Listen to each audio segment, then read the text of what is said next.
नमस्कार, जय हिंद। कैसे हैं आप लोग? उम्मीद करता हूँ सारे बच्चे बहुत अच्छे होंगे, बहुत प्यारे होंगे। मैं सुशांत शर्मा आपका हार्दिक स्वागत अभिनंदन करता हूँ। बहुत बहुत स्वागत है आप सभी बच्चों का खान ग्लोबल स्टडीज में। और ये एनसीईआरटी का बैच है, आपका फाउंडेशन बैच। इसमें आपका बहुत बहुत स्वागत है। निशा जी जय हिंद, जय हिंद, बहुत बहुत स्वागत है आपका। विवेक पाल जी बहुत बहुत स्वागत है। रवीश कुमार जी, ताइबा जी, रीमा कुमारी जी, ऋषि, बीका कुमार, बहुत बहुत स्वागत है। सुमन, विकास, प्रेम सागर, मोनू, क्रिस, जय, सभी बच्चों का बहुत बहुत स्वागत है। तो आज की क्लास की शुरुआत करते हैं। नीतीश जी, गुलाम जी, अर्चना जी, बहुत बहुत स्वागत है। तो प्यारे बच्चे, ये हमारा एनसीईआरटी फाउंडेशन बैच है जहां पर हम जनरल साइंस कवर करेंगे। जो भी आपका यूपीएससी, स्टेट, पीसीएस में जहां पर भी आपका साइंस पूछा जाएगा, चाहे आप वनडे एग्जाम की तैयारी कर रहे हैं, यूपीएससी की तैयारी कर रहे हैं, तो वहां पर सारा का सारा साइंस यहां से आपका मिल जाएगा। तो हम शुरुआत करते हैं साइंस की। हम शुरुआत करते हैं प्यारे बच्चे साइंस की। यहाँ पर ये हमारा एनसीईआरटी का फाउंडेशन बैच है जहां पर हम पढ़ने वाले हैं आपका साइंस। तो पहला चैप्टर रहेगा हमारा।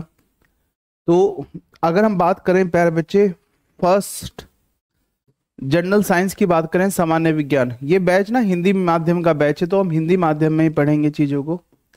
मैं, आप कहेंगे तो मैं स्लाइड दोनों लैंग्वेज में दे दूंगा। अगर आप कहेंगे केवल हिंदी हिंदी में देना है तो केवल हिंदी हिंदी में मिल जाएगा आपको। ये हिंदी माध्यम का बैच है।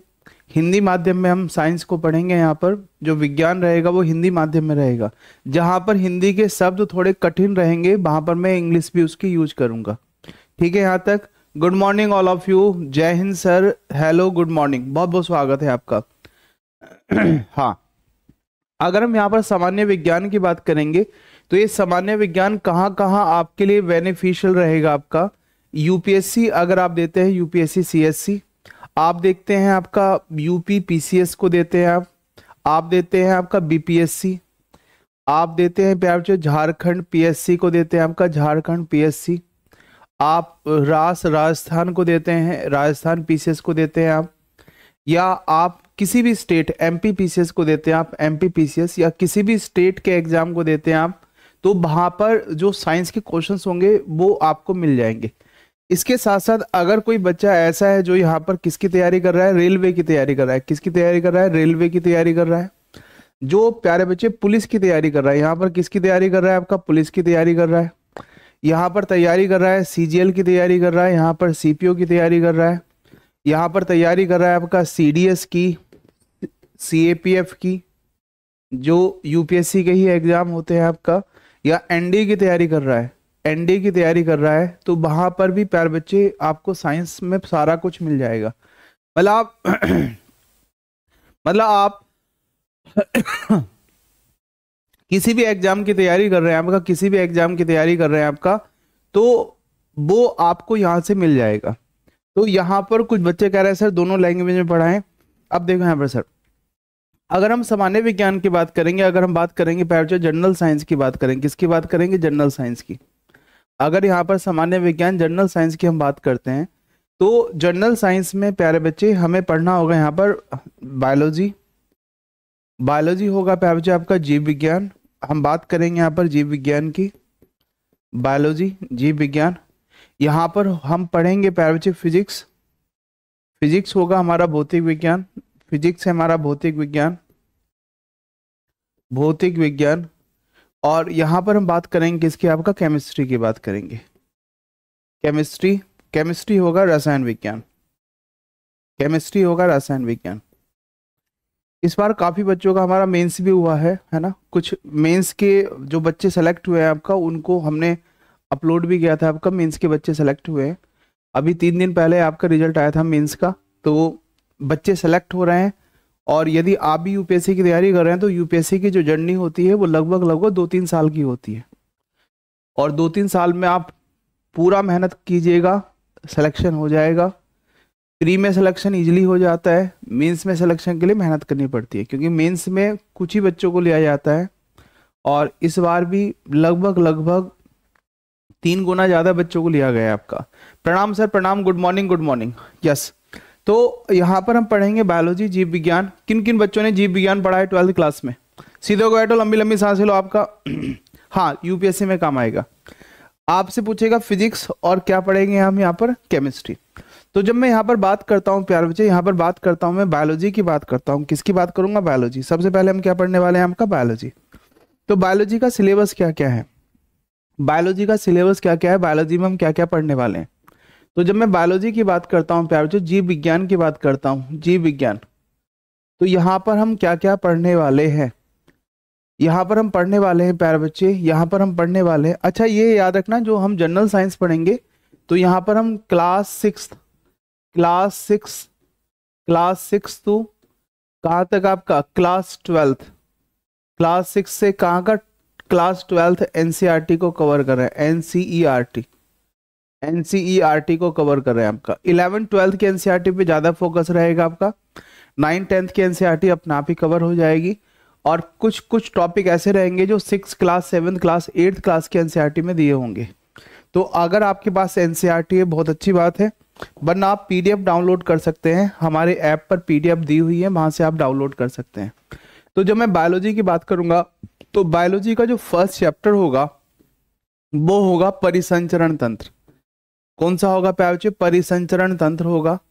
बायोलॉजी का जो पहला चैप्टर होगा वो होगा परिसंचरण तंत्र। इसको बोलेंगे हम सर्कुलेटरी सिस्टम।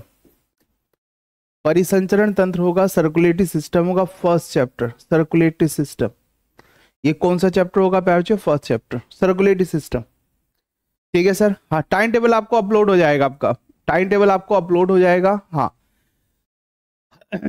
टाइम टेबल, मेरी क्लास रहेगी मॉर्निंग में 8 बजे मेरी क्लास रहेगी आपकी, बाकी क्लासेस का टाइम टेबल आपको अपलोड हो जाएगा। लेना कुछ नहीं है आपको, लेना कुछ नहीं है, एनसीईआरटी का कोई बुक नहीं लेना है आपको। हाँ, अगर आपको मन है कि एनसीईआरटी की बुक हमारे पास हो तो 9th 10th क्लास की एनसीईआरटी की बुक आप ले सकते हैं, खरीद सकते हैं। आपका हार्ड कॉपी खरीद सकते हैं। कुछ इस प्रकार की एनसीईआरटी आएंगे आपकी, है ना, ये कुछ इस प्रकार की एनसीईआरटी की बुक आप खरीद सकते हैं आपका, है ना। तो ये कुछ इस प्रकार के एनसीईआरटी की बुक आप खरीद सकते हैं, केवल 9th 10th की खरीद सकते हैं, बाकी कोई खरीदने की आवश्यकता नहीं है। सीधे होके बैठे, सीधे होके बैठे सारे के सारे बच्चे। सुबह से शाम तक क्लास चलेंगी, कुछ क्लास सुबह को रहेंगी, कुछ शाम को रहेंगी। अब हम परिसंचरण तंत्र की बात करते हैं, तो प्यारे बच्चे परिसंचरण तंत्र में हम किसकी बात करते हैं? हार्ट की बात करते हैं। मैं कहूँ आपका हार्ट कितने चैम्बर होता है?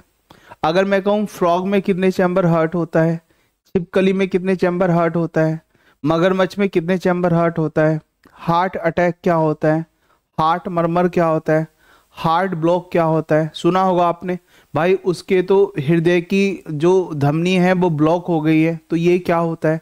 हार्ट फेल सुना होगा आपने। आजकल आप काफी सुनते हैं कि खाना खा रहे थे, खाना खाते खाते ही संसार से चले गए, है ना। आपने देखा होगा कि रनिंग कर रहे थे, डांस कर रहे थे, बहुत सारे व्यक्ति डांस करते हैं आपका डीजे वगैरह पे और उनको हार्ट अटैक आ जाता है। तो हार्ट अटैक के कारण क्या है आपका? क्यों आजकल हार्ट अटैक बढ़ रहा है? आप देखते हैं 40 साल 50 साल के हेल्दी व्यक्ति को भी हार्ट अटैक आ रहा है। तो हाँ, ये सब क्लासेस रिकॉर्डेड भी आपको मिलेगा। तो यहाँ पर हम हार्ट के बारे में पढ़ेंगे सर्कुलेटरी सिस्टम में। इसके बाद मैं आपको पढ़ाऊंगा रुधिर के बारे में, ब्लड के बारे में पढ़ाऊंगा। मैं आपसे कहूं कि सबसे इंटेलिजेंट किस ब्लड ग्रुप के पर्सन होते हैं? सारे बच्चे बताएंगे सबसे इंटेलिजेंट किस ब्लड ग्रुप के पर्सन होते हैं? कौन से व्यक्ति सबसे इंटेलिजेंट होते हैं? कौन से व्यक्ति सबसे, हाँ, कौन से व्यक्ति आप बताएंगे सबसे इंटेलिजेंट होते हैं? जल्दी से बताएंगे आपका आदित्य कुमार। नोट्स आपको ऐसे बनाने जैसे मैं बना रहा हूँ, ऐसे नोट्स बनाने, फिर इसके बाद पीडीएफ मिल जाएगी। जहां पर आपका चैट आ रहा है ना, उसके बराबर में सपोर्टिंग पीडीएफ आएगी। तो क्लास के बाद वो सपोर्टिंग पीडीएफ आपको अपलोड हो जाएगी, आप क्लास के बाद देख सकते हैं आपका। हाँ, समझ गया आप? हाँ बिल्कुल, साथ साथ बना सकते हैं आप। तो याद रखेंगे प्यारे बच्चे, इंटेलिजेंसी का आपके ब्लड ग्रुप के साथ कोई रिलेशन नहीं होता है। तो जो बता रहे हैं ना, ओ निगेटिव, बी पॉजिटिव, ए पॉजिटिव, वो अपना ही ब्लड ग्रुप बता रहे हैं। और याद रखेंगे आप, जो ब्लड में हम क्या पढ़ने वाले हैं, ब्लड में हम पढ़ेंगे प्यारे बच्चे आरबीसी के बारे में, डब्ल्यूबीसी और प्लेटलेट्स के बारे में पढ़ेंगे। अगर आपसे मैं कहूं कि मम्मी का ब्लड ग्रुप ए है, पापा का भी है, तो बच्चों का ब्लड ग्रुप कैसा होगा? ऐसे क्वेश्चन स्टेट पीसेस में पूछे जाते हैं कि मम्मी का ब्लड ग्रुप ए है, पापा का भी है, तो बच्चों का क्या होगा? तो ये सारी की सारी चीजें हम कहाँ पढ़ने वाले हैं? आपका रुधिर में। कुछ बीमारियां ऐसी होती हैं जो अनुवांशिक होती हैं, जैसे आपने सुना होगा हीमोफीलिया, सुना है कभी आपने? आपने नाम सुना होगा कलर ब्लाइंडनेस, सुना है कभी आपने नाम? वर्णनादता, कलर ब्लाइंडनेस। आपने नाम सुना होगा थैलेसीमिया, आपने नाम सुना होगा सिकल सेल एनीमिया। तो थैलेसीमिया में क्या होगा, शरीर के अंदर ब्लड बनना बंद हो जाता है। तो प्यारे बच्चे ये सारी की सारी चीजें कहाँ पढ़ने वाले हैं हम? ब्लड चैप्टर में, रुधिर चैप्टर में। इसके बाद हम पढ़ने वाले हैं यहाँ पर, इसके बाद पढ़ने वाले हैं प्यारे बच्चे हम डाइजेस्टिव सिस्टम, कैसे कैसे भोजन का पाचन होता है, और वो कहाँ पढ़ेंगे? पाचन तंत्र में। कहाँ पढ़ेंगे? पाचन तंत्र, डाइजेस्टिव सिस्टम। मैं कहूं आपको ऊर्जा कैसे मिलती है, मैं कहूं आपको ऊर्जा कैसे मिलती है, तो जल्दी से बताएं आपको ऊर्जा कैसे मिलती है। यहाँ क्या पढ़ेंगे हम? Digestive system. मैं कहूं आपको ऊर्जा कैसे मिलती है, सारे बच्चे बताएंगे आपको कैसे ऊर्जा मिलती है। तो आप कहेंगे सर, आप कहेंगे कि सर भोजन से ऊर्जा मिलती है। नोट्स कैसे बनाएं? जैसे मैंने ऊपर लिखा है ना बायोलॉजी, ऐसे ही अपने पेज में बायोलॉजी लिखें और इधर लिख ले सिलेबस। अभी मैं क्या लिखवा रहा हूँ आपको? सिलेबस, ठीक है, इंट्रोडक्शन करा रहा हूँ यहाँ पर, सिलेबस लिखवा रहा हूँ।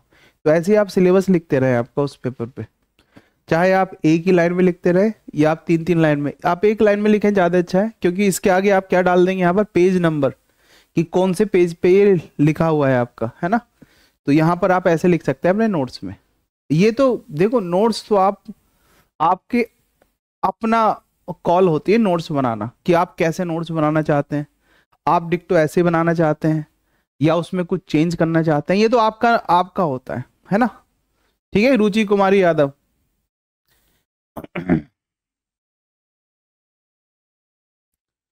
बड़े आगे नोट्स तो अपना ही बनाना है आपको। अर्चना कुमारी, हमारी तरफ से तो ये मिलेगा आपको, हमारी तरफ से तो ये सब मिलेगा आपको, ये जो क्लास में पढ़ा रहा हूँ ये नोट्स मिलेगा आपको, ठीक है। नोट्स तो आपको अपना ही बनाना है, अपना ही नोट्स तो काम आता है। मेरे पास इतने पुराने नोट्स हैं, देखो यार, मैं जब आईआईटी की तैयारी कर रहा था आपका, तो ये नोट्स है मेरे पास। और ये नोट्स कब का है? ये 2001 का नोट्स है मेरे पास। तो आप समझ रहे हैं नोट्स, तो तभी तो हमने रैंक निकाली। मेरी आईआईटी में रैंक थी आपकी 97th, ऑल इंडिया रैंक 97, समझ रहे हैं ना आप। और एक एग्जाम होता है CSIR नेट JRF, सुना है कभी आपने? जिससे असिस्टेंट प्रोफेसर बनते हैं, उसमें मेरी रैंक थी ऑल इंडिया 37। तो ये जो रैंक निकली, रैंक का एक ही फायदा होता है रैंक निकलने का, आपके प्रॉपर नोट्स होते हैं। तो अगर आपके प्रॉपर नोट्स नहीं है तो फिर आप रैंक नहीं निकाल पाते, क्योंकि लास्ट टाइम पे कैसे रिवाइज करेंगे? रिवीजन तो अपने नोट से ही होता है ना। तो आपको ये करना है, आपको ये करना है, ठीक है। अब देखो यहाँ पर सर, सारे बच्चे यहाँ पर देखेंगे। इसके बाद हम पढ़ेंगे प्यारे बच्चे यहाँ पर विटामिन। हम किसके बारे में पढ़ते हैं? विटामिन के बारे में पढ़ते हैं, विटामिन। यहाँ पर हम पढ़ते हैं विटामिन के बारे में पढ़ते हैं, विटामिन। यहाँ पर हम पढ़ेंगे विटामिन के बारे में। ये विटामिन होंगे, क्या होंगे? विटामिन। विटामिन में अगर मैं आपसे पूछूंगी कौन से विटामिन की कमी के कारण क्या होता है आपको? चिलोसिस होता है। कभी नाम सुना आपने? मुंह के कोने फटे हुए देखे होंगे आपने, यहाँ से कोने फट जाते हैं, देखा होगा निश्चित रूप से। उस बीमारी को बोलते हैं चिलोसिस। कौन से विटामिन की कमी के कारण आपको फोटोफोबिया? फोटोफोबिया मतलब प्रकाश से डर लगता है। जब भी लाइट में जाते हैं ना, स्किन आपकी रेड रेड हो जाती है। कौन से विटामिन की कमी कारण आपको क्या होता है? नेक्रोसिस होता है। कौन से विटामिन की कमी कारण आपको रतौंधी होती है? रतौंधी का तो सबको पता होगा, निश्चित रूप से सबको पता होगा। एक दिन में 2 से 3 क्लास होंगी, एक दिन में 2 से 3 क्लास होंगे आपके। तो प्यारे बच्चे याद रखेंगे, रतौंधी जो होता है आपको, नाइट ब्लाइंडनेस, वो किसकी कमी के कारण होता है? विटामिन ए की कमी के कारण होता है। तो ये सबको पता होगा, लेकिन आपको चिलोसिस का नहीं पता होगा। चिलोसिस होता है विटामिन B2 की कमी कारण, फोटोफोबिया भी इसकी कमी कारण होता है आपका। तो ये सारी की सारी बीमारियां जो होती हैं आपका, ये हम यहाँ पर पढ़ने वाले हैं। पेलेग्रा किसकी कमी कारण होता है आपका? विटामिन B3 की कमी कारण होता है। तो विटामिन का क्या योगदान है? विटामिन आपकी मेमोरी को भी बढ़ाते हैं। कुछ विटामिन ऐसे होते हैं, जैसे एक एग्जाम था यूपी PCS का, उसमें पूछा गया कौन सा विटामिन आपकी मेमोरी को बढ़ाता है। कौन सा विटामिन? जो सपने होते हैं ना, आपने देखा कुछ व्यक्ति ऐसे होते हैं जो सपने आते हैं आपको मॉर्निंग में, बिल्कुल डिक्टो ऐसे ही सपने बता देता है। अब कुछ व्यक्ति ऐसे होते हैं जो सपनों को बता नहीं पाते हैं, वो कहते हैं कि रात कुछ देखा था, पता नहीं क्या देखा। तो इसका संबंध भी किसके साथ होता है? विटामिन के साथ भी होता है कि विटामिन आपकी मेमोरी को बढ़ाने का काम भी करता है। तो ऐसा नहीं कि आज से विटामिन लेना शुरू कर देंगे, कहीं ज्यादा विटामिन ले लिए और पिछले जन्म की मेमोरी भी याद आ गई और आवाज आ रही है आपको रात को सोते समय कि आ जा, है ना। ऐसा नहीं करना है आपको। इसके बाद हमें प्यारे बच्चे पढ़ना है सेल बायोलॉजी, कोशिका जैविकी। क्या पढ़ना है आपको? कोशिका जैविकी। कोशिका जैविकी की बात करेंगे हम, सेल बायोलॉजी की बात करेंगे। किसकी बात करेंगे? Cell biology. यहां पर हम पढ़ने वाले हैं प्यारे बच्चों सेल बायोलॉजी, कोशिका जैविकी। जो कोशिका जैविकी होती है इसमें हम सेल के बारे में पढ़ेंगे। अगर मैं कहूं आपसे कि आपके पास नंबर ऑफ जीन्स कितने होते हैं, नंबर ऑफ जीन्स कितने होते हैं आपका, याद रखेंगे आपके पास नंबर ऑफ जीन्स कितने होते हैं। जीन की संख्या 23 होगी, 46 होगी, नंबर ऑफ जीन्स कितने होंगे। अब यहां पर हम कंफ्यूज कर जाते हैं, हमें लगता है नंबर ऑफ जीन्स 23 होते हैं, 46 होते हैं, ऐसा हम सोच लेते हैं। लेकिन प्यारे वो क्रोमोसोम का नंबर होता है 46। 23 जोड़ी और 46 संख्या में वो गुणसूत्रों की संख्या होती है। जीन की संख्या होती है आपका 20,000 से लेकर 25,000 तक होती है। 20,000 से लेकर आपका 25,000 तक होती है नंबर ऑफ जीन्स। कितना होगा नंबर ऑफ जीन्स? तो याद रखना आप, ऐसे ऐसे क्वेश्चन हम गलत कराते हैं। जब ये पूछे जाते हैं स्टेट पीसीएस में तो हम गलत करके आते हैं। आपने देखा होगा कुछ बच्चे ऐसे होते हैं जो मानसिक रूप से कमजोर होते हैं। मानसिक रूप से कमजोर इन द सेंस, आपने देखा होगा उनका मुंह टेढ़ा होता है, कुछ बच्चों का हाथ पैर ऐसे मुड़े हुए होते हैं, या आपने देखा होगा उनकी ग्रोथ तो हो जाती है लेकिन मंद बुद्धि रहते हैं। तो ये जो चेंज आते हैं ना बच्चों में, ये क्यों आते हैं? क्योंकि उनके अंदर क्या हुआ, क्रोमोसोम का नंबर चेंज हो जाता है। गुणसूत्रों की संख्या 46 के बजाय 47 या 45। कभी कभी क्रांतिकारी परिवर्तन हो जाते हैं, है ना, नाचने गाने वाले भी बन जाते हैं। तो ये जो समस्याएं आती हैं, ये समस्याएं क्यों आती हैं, इनको कैसे ठीक किया जाए, ये सारी की सारी बातें बताऊंगा मैं सेल बायोलॉजी में। तो सेल बायोलॉजी पढ़ने के बाद आप समझ जाएंगे साइंस जो बायोलॉजी होती है वो सिलेक्शन के साथ भी काम आएगी, सिलेक्शन के बाद भी काम आएगी। तो यहां से आप एक कॉन्सेप्ट समझ लेंगे कि बायोलॉजी सिलेक्शन के साथ भी, सिलेक्शन के बाद भी। आपने सुना होगा जुड़वा बच्चे कैसे होते हैं। आप देखते हैं किसी किसी संतति को संतान नहीं होती है। संतान क्यों नहीं होती है ना। आप देखते हैं कभी कभी क्या होगा, आपका 3-3, 4-4 बेबी हो जाते हैं। तो ये सारी की सारी चीजें जो हम पढ़ेंगे वो कहाँ पढ़ेंगे? आपका सेल बायोलॉजी में। कहाँ पढ़ेंगे? आपका सेल बायोलॉजी में। हाँ, सिंड्रोम जो होते हैं, सिंड्रोम कैसे होते हैं। यस, बढ़े आगे सर। इतनी बातों को याद रखेंगे आप, सारे के सारे बच्चे इतनी बातों को याद रखेंगे आपका। हाँ, जीन्स नहीं, विकास कुमार जीन्स। अब यहां पर देखो, आप समझ गए आप सारे के सारे बच्चे। यस, जीन्स में जी आएगा, जी, है ना, वो जीन्स नहीं, पहनने वाली जीन्स की बात नहीं कर रहे हैं हम। अब यहां पर हम पढ़ेंगे प्यारे बच्चे इसके बाद एंडोक्राइन सिस्टम। एंडोक्राइन सिस्टम में हम पढ़ेंगे प्यारे बच्चे हार्मोन्स के बारे में। एंडोक्राइन सिस्टम, तो प्यारे बच्चे जो एंडोक्राइन सिस्टम होता है इसमें हम हार्मोन्स के बारे में पढ़ेंगे। आप देखते हैं कोई बच्चा दिल्ली का होगा तो दिल्ली में आपने देखा होगा बहुत सारे बच्चे बहुत मोटे हो जाते हैं, बहुत सारी महिलाएं बहुत मोटे हो जाते हैं, बहुत मोटापा उनमें बढ़ जाता है। तो आपने देखा गाड़ी की एक सीट पे अकेले ही बैठते हैं, और महिंद्रा वाले सोच रहे हैं कि ऐसी गाड़ी बनाएं जिसमें बैठ सके अकेले, है ना, और महिंद्रा वाले भी फेल हो रहे हैं। तो प्यारे बच्चे ये जो वेट बढ़ जाता है, या कभी कभी आपने देखा होगा लड़कों में लड़कियों के गुण आने लगते हैं, लड़कियों में लड़कों के गुण आने लगते हैं, लड़कियों में भाई साहब मूछ और दाढ़ी वगैरह आने लगती है। जो लड़कियों की फ्रेगनेंस होती है, फ्रेगनेंस मतलब जो पसीने में इनकी फ्रेगनेंस आती है वो भाई साहब लड़कों जैसी आने लगती है। ऐसे ही लड़कों में चेंज होने लगता है। लड़के शादी से भागने लगते हैं कि शादी नहीं करनी है, लड़कियां शादी से भागने लगती हैं कि शादी नहीं करनी है। तो ये जो चेंजेज आते हैं ना हार्मोन के कारण, ये सारी की सारी बातें कहाँ पढ़ाऊंगा? एंडोक्राइन सिस्टम में। इसको बोलेंगे हम अंतःस्रावी तंत्र। क्या बोलेंगे? अंतःस्रावी। इसमें हम हार्मोन्स की बात करेंगे। आजकल देख रहे हैं हम डायबिटीज बहुत हो रही है। आपका डायबिटीज का कारण क्या है? तो ये यहाँ पर पढ़ेंगे हम। बालों का टूटना, आप देख रहे हैं कि बालों का टूटना हो रहा है। आप में से बहुत सारे बच्चे ऐसे होंगे, आप देखते हैं कि कुछ बच्चों की स्किन खराब हो जाती है ना। तो ये सारी की सारी बातें हम यहाँ पर पढ़ेंगे आपका। सारी की सारी बातें यहाँ पर पढ़ेंगे। अब sir ji how to make notes, अभी इतनी बार तो बता दिया आप लोगों को। जैसे मैं लिखवा रहा हूं ऊपर बायोलॉजी लिखो आप, साइंस की एक नोटबुक लो, कम से कम इतनी मोटी नोटबुक आपको लेनी है। ये इतनी मोटी नोटबुक लेनी है आपका, है ना, इतनी मोटी नोटबुक लेनी है एक। उसमें पहला पेपर आप ओपन करो, पहला पेपर ओपन करो, उस पर लिखो जनरल साइंस। और जनरल साइंस लिखने के बाद दूसरे पेपर लिखो ऊपर बायोलॉजी, और बायोलॉजी लिखने के बाद यहाँ पर क्या लिखना है आपको, यहाँ पर लिखना है आपका सिलेबस जो लिखवा रहा हूँ, यहाँ पर लिखना पेज नंबर, किस पेज पे लिखा हुआ है ना, ये लिखना है आपको। फिर जब पहला चैप्टर लिखवाऊंगा तो पहला चैप्टर जैसे लिखवाऊंगा, ये पहला चैप्टर जैसे लिखवाऊंगा ना यहाँ पर, तो पहला चैप्टर का नाम लिखना है, फिर अगले पेज से लिखना शुरू करना है। तो ये सब है आपका ठीक है। अब इसके बाद हम पढ़ेंगे जो नर्वस सिस्टम। नर्वस सिस्टम को हम बोलते हैं तंत्रिका तंत्र। इसमें आपके ब्रेन के बारे में बताऊंगा कि आपका ब्रेन कैसे काम करता है, तंत्रिका तंत्र। नर्वस सिस्टम क्या होगा, नर्वस सिस्टम। अब जब मैं आपको अभी आंसर राइटिंग लिखने को दूंगा तो फिर कैसे लिख पाओगे, अभी तो आपको कुछ आंसर राइटिंग लिखने के लिए दूंगा ना, तो फिर कैसे लिख पाओगे, है ना। अब यहाँ देखो, आप यहाँ देखो सारे के सारे बच्चे, हाँ 400 पेज का सही रहेगा, 400 पेज में आ जाएगा, ठीक है सर। तो नर्वस सिस्टम की बात करते हैं प्यारे बच्चे, हम तंत्रिका तंत्र की बात करते हैं, हम ब्रेन की बात करेंगे। अगर मैं कहूं आपसे कि एक हाथ को ऐसे क्लॉकवाइज, एक हाथ को एंटी क्लॉकवाइज घुमाओ, घुमाओ जरा, एक हाथ को क्लॉकवाइज घुमाओ, एक हाथ को एंटी क्लॉकवाइज घुमाओ, एक साथ घुमाओ, क्या घुमा पा रहे हैं आप।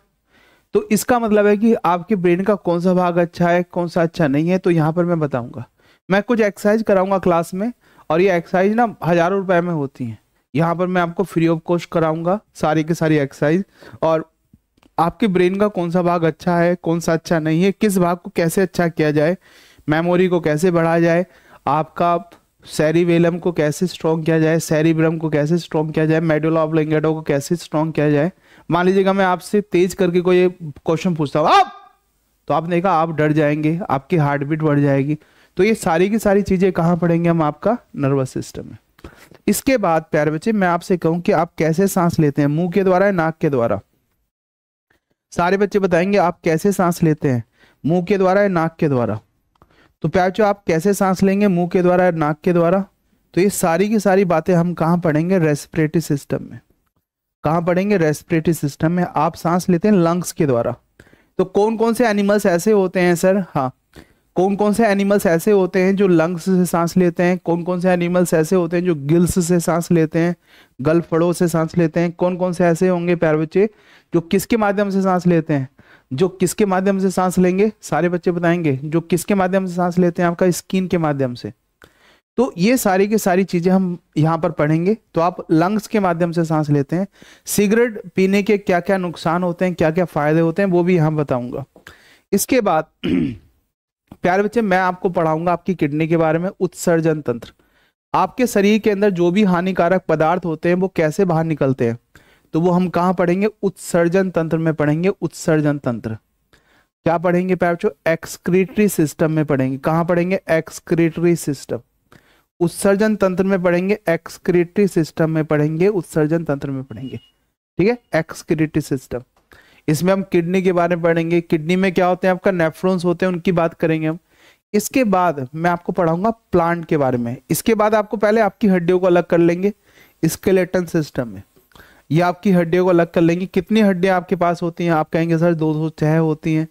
कितनी मसल्स होती हैं, कितने ज्वाइंट्स होते हैं आपका, आप ज्वाइंट्स को मसल्स को स्ट्रॉन्ग करने के लिए क्या करना चाहिए, कभी कभी आपकी नसों में दर्द होता है, मसल्स में दर्द होता है, उसके लिए कौन कौन सी एक्सरसाइज आपको करनी चाहिए। तो ये कहाँ पढ़ेंगे, स्केलेटन सिस्टम। स्केलेटन सिस्टम को हम बोलते हैं प्यारे जो तंत्रिका तंत्र। क्या बोलते हैं, तंत्रिका तंत्र, सॉरी क्या बोलते हैं आपका, कंकाल तंत्र। इसमें हम किसके बारे में पढ़ेंगे, बोन्स के बारे में पढ़ेंगे। कंकाल तंत्र में किसके बारे में पढ़ेंगे, आपका बोन्स के बारे में, ठीक है। सबसे बड़ी बोन कौन सी होती है, सबसे छोटी 206 प्लस नहीं होती, 206 ही होती है, बच्चे में ज्यादा होती है ना। टारगेट गौतम स्टडीज KGS समझ गया आप, बहुत बढ़िया बहुत बढ़िया। Good morning all of you, good morning. सीधे हो गए बैठे, पहले पहले लंबी लंबी सांसें लें आप सारे के सारे बच्चे। जो लेट कर क्लास देख रहे हैं वो लेट कर ना देखें, क्लास को प्रॉपर बैठ कर देखें आप। एक आपके हाथ में अपने नोट्स होना चाहिए, आपका कॉपी पेन आपके हाथ में होना चाहिए। ऐसा नहीं कि बस मोबाइल में लीड लगा के क्लास देख रहे हैं, बहुत सारे बच्चे यही काम कर रहे हैं, है ना। रजाई से बाहर निकल जाएं, जो रजाई में बैठ के देख रहे हैं आपका वो बाहर निकल जाएं।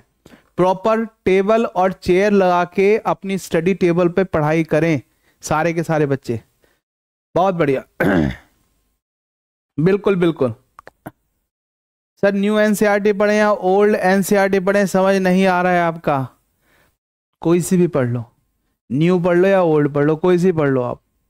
न्यू ओल्ड कहाँ देखा जाता है आपका? हिस्ट्री में देखा जाता है ना। बाकी सब में न्यू पढ़ो अपना आराम से। केवल हिस्ट्री में क्या होता है, ओल्ड एनसीईआरटी के लिए प्रेफरेंस दिया जाता है ना। तो इतना दिमाग मत लगाओ, वो बहुत पुरानी बातें हैं वो, कि न्यू एनसीईआरटी ओल्ड एनसीईआरटी। अब बहुत बढ़िया बहुत बढ़िया, सही बता रहे हैं बिल्कुल। इसके बाद हम पढ़ेंगे जो प्लांट के बारे में। प्लांट के बारे में पढ़ेंगे हम पादप, क्या पढ़ेंगे आपका? पादप कारिकी। क्या पढ़ेंगे जो? पादप कारिकी पढ़ेंगे, पादप कारिकी। क्या पढ़ेंगे जो? Plant physiology. इसमें हम पढ़ेंगे प्लांट कैसे कैसे कार्य करते हैं, ठीक है, प्लांट फिजियोलॉजी।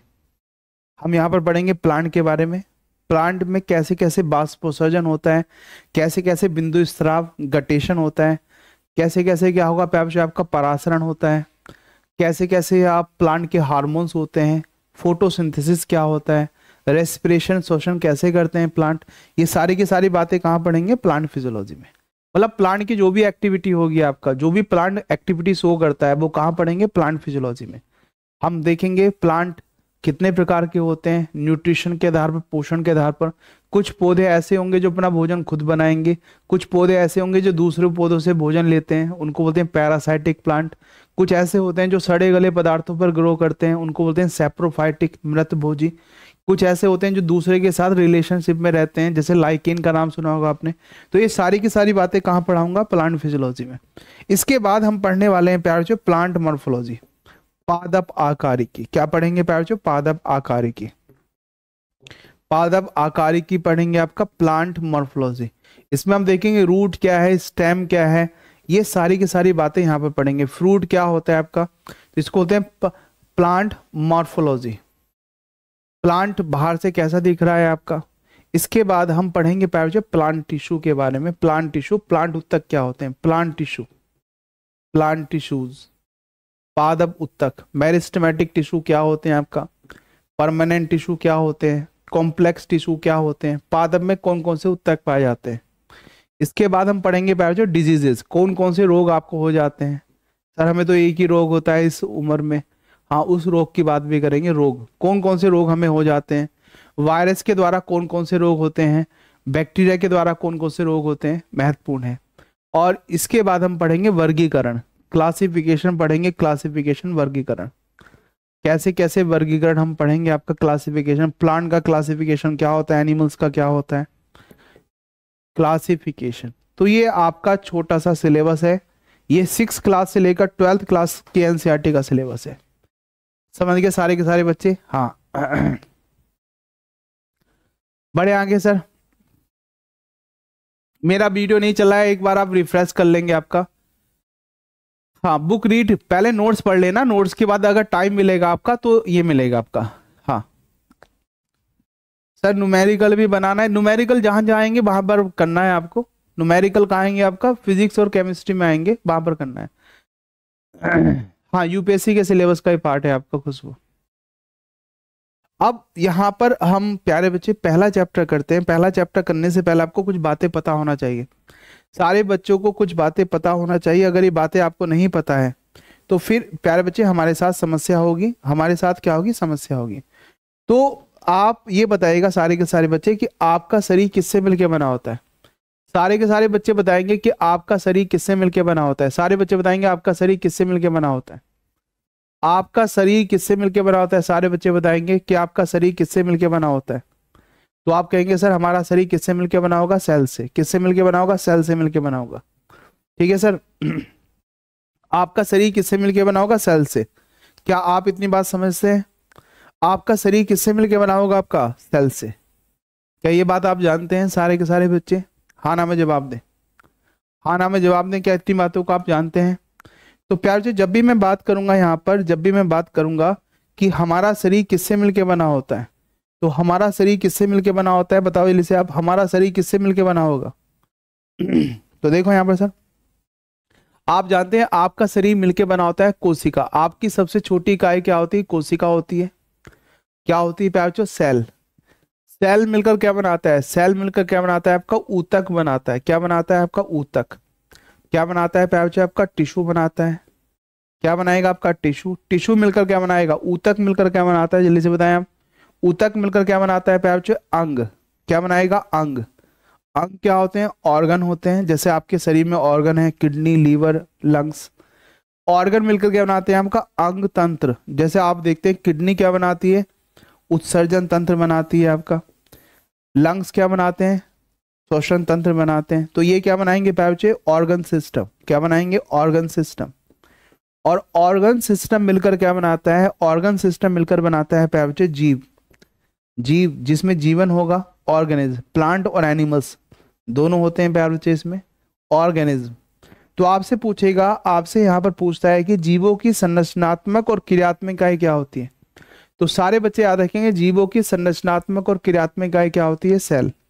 आप जानते हैं सेल मिलकर क्या बनाएगा आपका टिश्यू। टिश्यू मिलकर क्या बनाएगा आपका ऑर्गन। ऑर्गन मिलकर ऑर्गन सिस्टम, और ऑर्गन सिस्टम मिलकर क्या बनाएगा, ऑर्गेनिज्म। क्या इतनी बातें आपको पता है क्या इतनी बातें आपको पता है, हाँ ना में जवाब दें। सारे बच्चे जानते हैं, बहुत अच्छी बात। Good morning sir, good morning. अब मैं आपसे एक क्वेश्चन पूछता हूं, आप सारे के सारे बच्चे आंसर करेंगे। एक क्वेश्चन, सिंपल सा क्वेश्चन है आपके सामने, आंसर करेंगे आप। यस, बिल्कुल बिल्कुल। आप ये बताइएगा आपको एनर्जी कैसे मिलती है, आपको ऊर्जा कैसे मिलती है। सारे बच्चे बताएंगे आपको ऊर्जा कैसे मिलती है, आपको एनर्जी कैसे मिलती है। जल्दी से बताएं, आपको एनर्जी कैसे मिलती है। तो जब हम हमसे बात करते हैं कि सर हमें एनर्जी किससे मिलती है, बताओ जल्दी से, एनर्जी किससे मिलेगी आपको। तो एनर्जी किससे मिलती है प्यार बच्चों, हमें भोजन से एनर्जी मिलती है। किससे मिलती है, भोजन से। हमें एनर्जी देने वाला कौन होता है प्यार बच्चों, भोजन, फूड। भोजन से हमें एनर्जी मिलती है। और मैं ये पूछ रहा हूँ आपसे, भोजन में ऐसा क्या होगा जो आपको एनर्जी प्रदान करेगा। भोजन में ऐसा क्या होगा जो आपको एनर्जी प्रदान करेगा। तो आप कहेंगे सर भोजन में होता है कार्बोहाइड्रेट। यस नो, भोजन में क्या होगा, कार्बोहाइड्रेट होगा जो आपको ऊर्जा प्रदान करेगा। भोजन में क्या होगा प्यार बच्चों, वसा होगा। और भोजन में क्या होगा, प्रोटीन होगा। इन सब से आपको क्या मिलेगी, ऊर्जा मिलेगी। भोजन में क्या होगा प्यार बच्चों, कार्बोहाइड्रेट। भोजन में क्या होगा, कार्बोहाइड्रेट होगा, कार्बोहाइड्रेट। भोजन में क्या होगा प्यार बच्चों, भोजन में होगा आपका फैट। भोजन में क्या होगा आपका, प्रोटीन। क्या इनके अलावा भी आपको कोई एनर्जी देता है, जल्दी से बताएं, क्या इनके अलावा भी कोई एनर्जी देगा। यस सूर्य से एनर्जी मिलती है आपको, काजल पटेल, बहुत अच्छी बात है। फिर तो आप फोटोसिंथेसिस करती होंगी, है ना। फिर तो आपके शरीर में भोजन का निर्माण होता होगा, बहुत बढ़िया। मतलब जब भी आपके घर में कोई मेहमान आते होंगे, भोजन की ज्यादा आवश्यकता होती होगी, तो आप सर पे थोड़ा सा पानी डाल के कहाँ खड़ी हो जाती होंगी, सूर्य के प्रकाश में। और सूर्य के प्रकाश में खड़ी होके आपके अंदर फोटोसिंथेसिस होता होगा, है ना। और फिर भाई साहब भोजन का निर्माण होता होगा, ऐसा कुछ है। बहुत बढ़िया हाँ, रिकॉर्डेड क्लास रहेगी, चिंता ना करें आप। बढ़े आगे सर, क्या इतनी बात समझ में आती है आपको, इतनी बात समझ में आती है। क्या इसके अलावा भी कोई एनर्जी देगा आपको। ग्लूकोज, हाँ अफरीन फतीमा, ग्लूकोज कार्बोहाइड्रेट ही होता है, ग्लूकोज। यस, किससे होता है, और विटामिन से भी मिलती है आपको एनर्जी। विटामिन से कोई एनर्जी नहीं मिलती है, पानी से कोई एनर्जी नहीं मिलती है ना। तो एनर्जी केवल कौन देगा, एनर्जी केवल कौन देगा प्यारे बच्चे, कार्बोहाइड्रेट, वसा, और कौन देगा आपका, प्रोटीन। ये आपको एनर्जी प्रदान करता है, ये आपको एनर्जी प्रदान करता है। और एनर्जी कैसे मिलेगा प्यारे बच्चे, एनर्जी कैसे मिलेगा, एनर्जी कैसे मिलता है। जब ये भोजन कहाँ जाता है, जब ये भोजन कहाँ जाता है, हमारी सेल के पास। भोजन कहाँ जाएगा, हमारी सेल के पास जाएगा। जब ये भोजन हमारी सेल के पास जाएगा तो हमें एनर्जी मिलता है। और सेल के पास भोजन ले जाने का काम कौन करता है, सेल के पास भोजन ले जाने का काम कौन करता है प्यारे बच्चे, सेल के पास भोजन ले जाने का काम कौन करेगा। तो सेल के पास भोजन ले जाने का काम कौन करता है प्यारे बच्चे, सारे बच्चे याद रखें, कौन करेगा सेल के पास भोजन ले जाने का काम, कौन करेगा प्यारे बच्चे, ब्लड। क्योंकि आपके शरीर के अंदर केवल ब्लड ही है जो मूव करता है। ऐसा नहीं कि किडनी मूव कर रही है, किडनी को बात करनी है किससे, ब्रेन से। किडनी यहाँ से चलकर ब्रेन के पास जाएगी। हार्ट को बात करनी है ब्रेन से, हार्ट यहाँ से चलकर ब्रेन के पास जाएगा। तो आपके ऑर्गन क्या है, फिक्स है। ऑर्गन से कांटेक्ट करने का काम कौन कर रहा है, कौन कर रहा है प्यारे बच्चों, ब्लड। कौन कर रहा है आपका, ब्लड कर रहा है आपका हाँ, क्रैब साइकिल वगैरह आगे आएगा, वो आगे आएगा, अभी क्रैब साइकिल की बात मत करो। सतीश कुमार, मुझे लग रहा है 12th क्लास में तुमने बायोलॉजी पढ़ी है आपका। हाँ, हिस्ट्री भी पढ़ाई जाएगी आपको, हिस्ट्री भी होगी, ज्योग्राफी भी होगी, सारे सब्जेक्ट पढ़ाए जाएंगे। ठीक है, जब आप यूपीएससी की तैयारी करते हैं ना, यूपीएससी की ऑफलाइन की तैयारी करते हैं, तो ऑफलाइन में भी जो साइंस होते हैं ना, साइंस ना बाद में लगाई जाती है, क्योंकि साइंस सब बच्चों की अच्छी नहीं होती है, लेकिन हमारे यहाँ साइंस आपको इनिशियल स्टेज में मिल जाएगी। ठीक है, और साइंस एक बड़ा वेटेज रहती है। जैसे आप बीपीएससी का एग्जाम देंगे तो वहां पर एक अलग ही सेक्शन है साइंस का। आप जितने भी एग्जाम देंगे, यूपी में एग्जाम देंगे, आप झारखंड में देंगे, छत्तीसगढ़ में देंगे, तो वहां पर साइंस का एक अलग ही सेक्शन होता है। किसी में 30 क्वेश्चन आते हैं साइंस के, किसी के में 20 क्वेश्चन आते हैं, फिक्स है, मतलब 30 क्वेश्चन आने ही आने हैं। कौन कौन से क्लास चलेगी आपका, ये बताएंगे आपको। हाँ, खान सर नहीं पढ़ाएंगे। खान सर, देखो खान सर का जो बैच होता है ना, बैच आता है खान सर का एक, वो बीच बीच में आपको आता रहेगा, तो आप वो बैच देख सकते हैं, वो रिकॉर्डेड बैच रहेगा, वो आप देख सकते हैं। ठीक है, समझे आप। हाँ, बहुत बढ़िया। दीक्षा, अगर आपकी वीडियो अच्छे से नहीं चल रही तो आप एक बार ना अपने नेटवर्क को चेक कर लें। हाँ, प्री निकल जाएगा, अच्छे से पढ़ लेंगे तो प्री निकल जाएगा।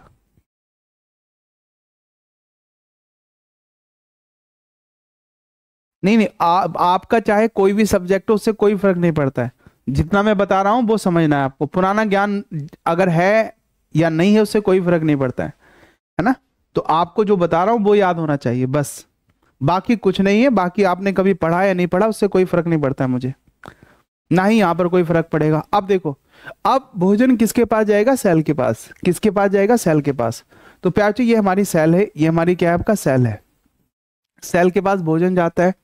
भोजन किस रूप में जाता है सेल के पास, तो प्यार जी सेल के पास भोजन जाएगा ग्लूकोज के रूप में। किस रूप में जाता है, ग्लूकोज। सेल का फ्यूल क्या होता है, ग्लूकोज होता है। अब सेल के पास क्या जाएगा प्यार जी, ऑक्सीजन जाएगा। हम सांस ले रहे हैं तो क्या जा रहा है आपका, ऑक्सीजन। अब ये जो ग्लूकोज और ये जो ऑक्सीजन है, इसको सेल के पास ले जाने का काम कौन करेगा, इसको सेल के पास ले जाने का काम कौन करेगा प्यार जी, ब्लड, रुधिर। हमारा ब्लड सेल के पास क्या लेके जाता है, ग्लूकोज और ऑक्सीजन को लेके जाता है। और ये जो ग्लूकोज ऑक्सीजन है आपका, इसको लेके कौन जा रहा है, ब्लड। और इस ब्लड को हमारे शरीर के अंदर पंप कौन करता है, हार्ट।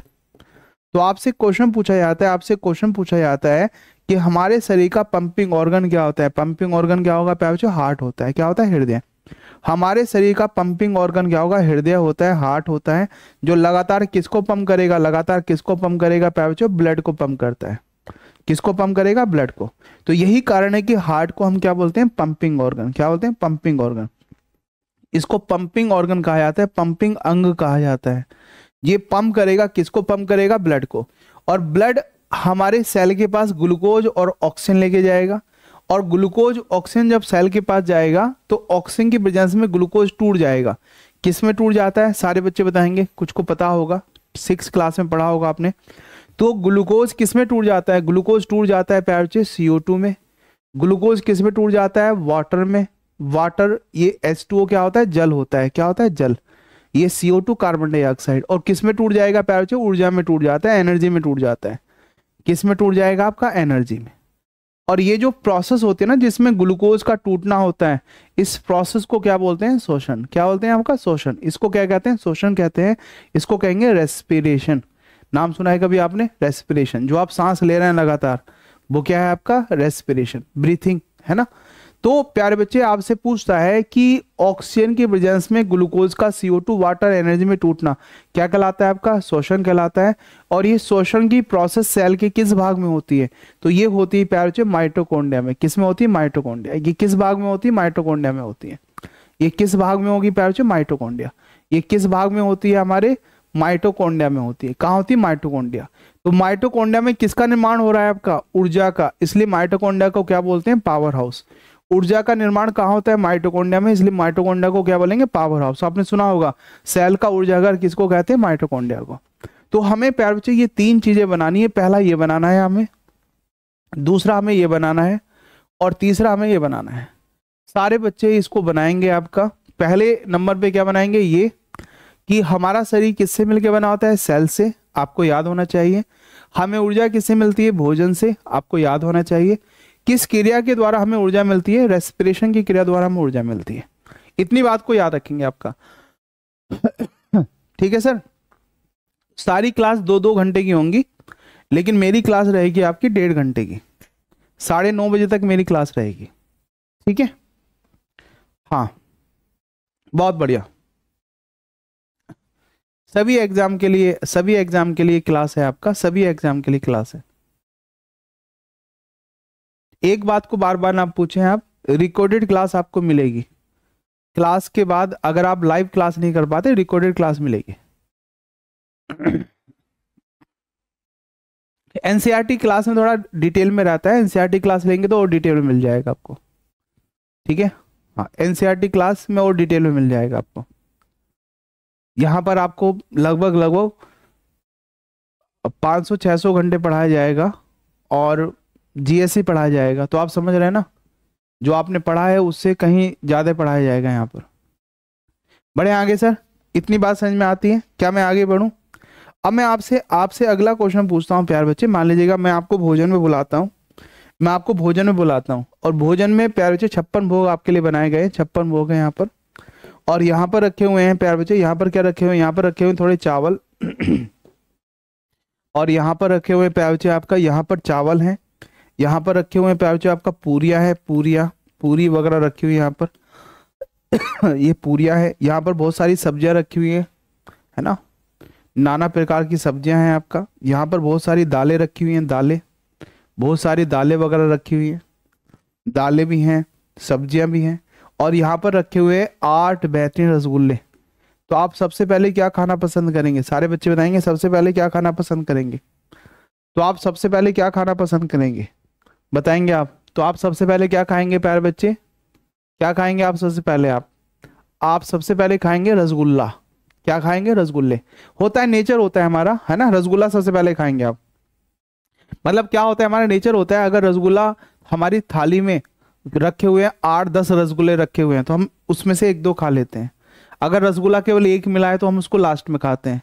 ये मैक्सिमम लोगों का यही नेचर होता है कि अगर रसगुल्ला एक है तो हम उसको लास्ट में खाना पसंद करते हैं। अगर 8-10 रसगुल्ले रखे हुए हैं तो हम सबसे पहले रसगुल्ला खाते हैं। पूरी खाओगे, पूरी भी कोई बात नहीं। तो प्यारे सेल के पास भी 3 ऑप्शन है। तो सेल सबसे पहले किसको यूज करता है, याद रखना, सेल सबसे पहले किसको यूज करता है? आपका कार्बोहाइड्रेट को। तो आपसे पूछता है कि आपको सबसे पहले एनर्जी कौन प्रदान करता है? कार्बोहाइड्रेट। याद रखेंगे, कार्बोहाइड्रेट आपको सबसे पहले एनर्जी प्रदान करता है। उसके बाद किससे एनर्जी मिलेगा? फैट से। उसके बाद किससे मिलेगा? प्रोटीन से। प्रोटीन को सबसे लास्ट में यूज करता है। तो सबसे पहले आपको एनर्जी कौन प्रदान करेगा? कार्बोहाइड्रेट। कार्बोहाइड्रेट से आपको सबसे पहले एनर्जी मिलती है, फिर आपको किससे मिलती है? वसा से, और फिर आपको किससे मिलती है? आपका प्रोटीन से। तो आप सारे के सारे बच्चे याद रखेंगे, सबसे पहले एनर्जी कौन देता है आपको? कार्बोहाइड्रेट। तो हम याद रखेंगे कार्बोहाइड्रेट हमें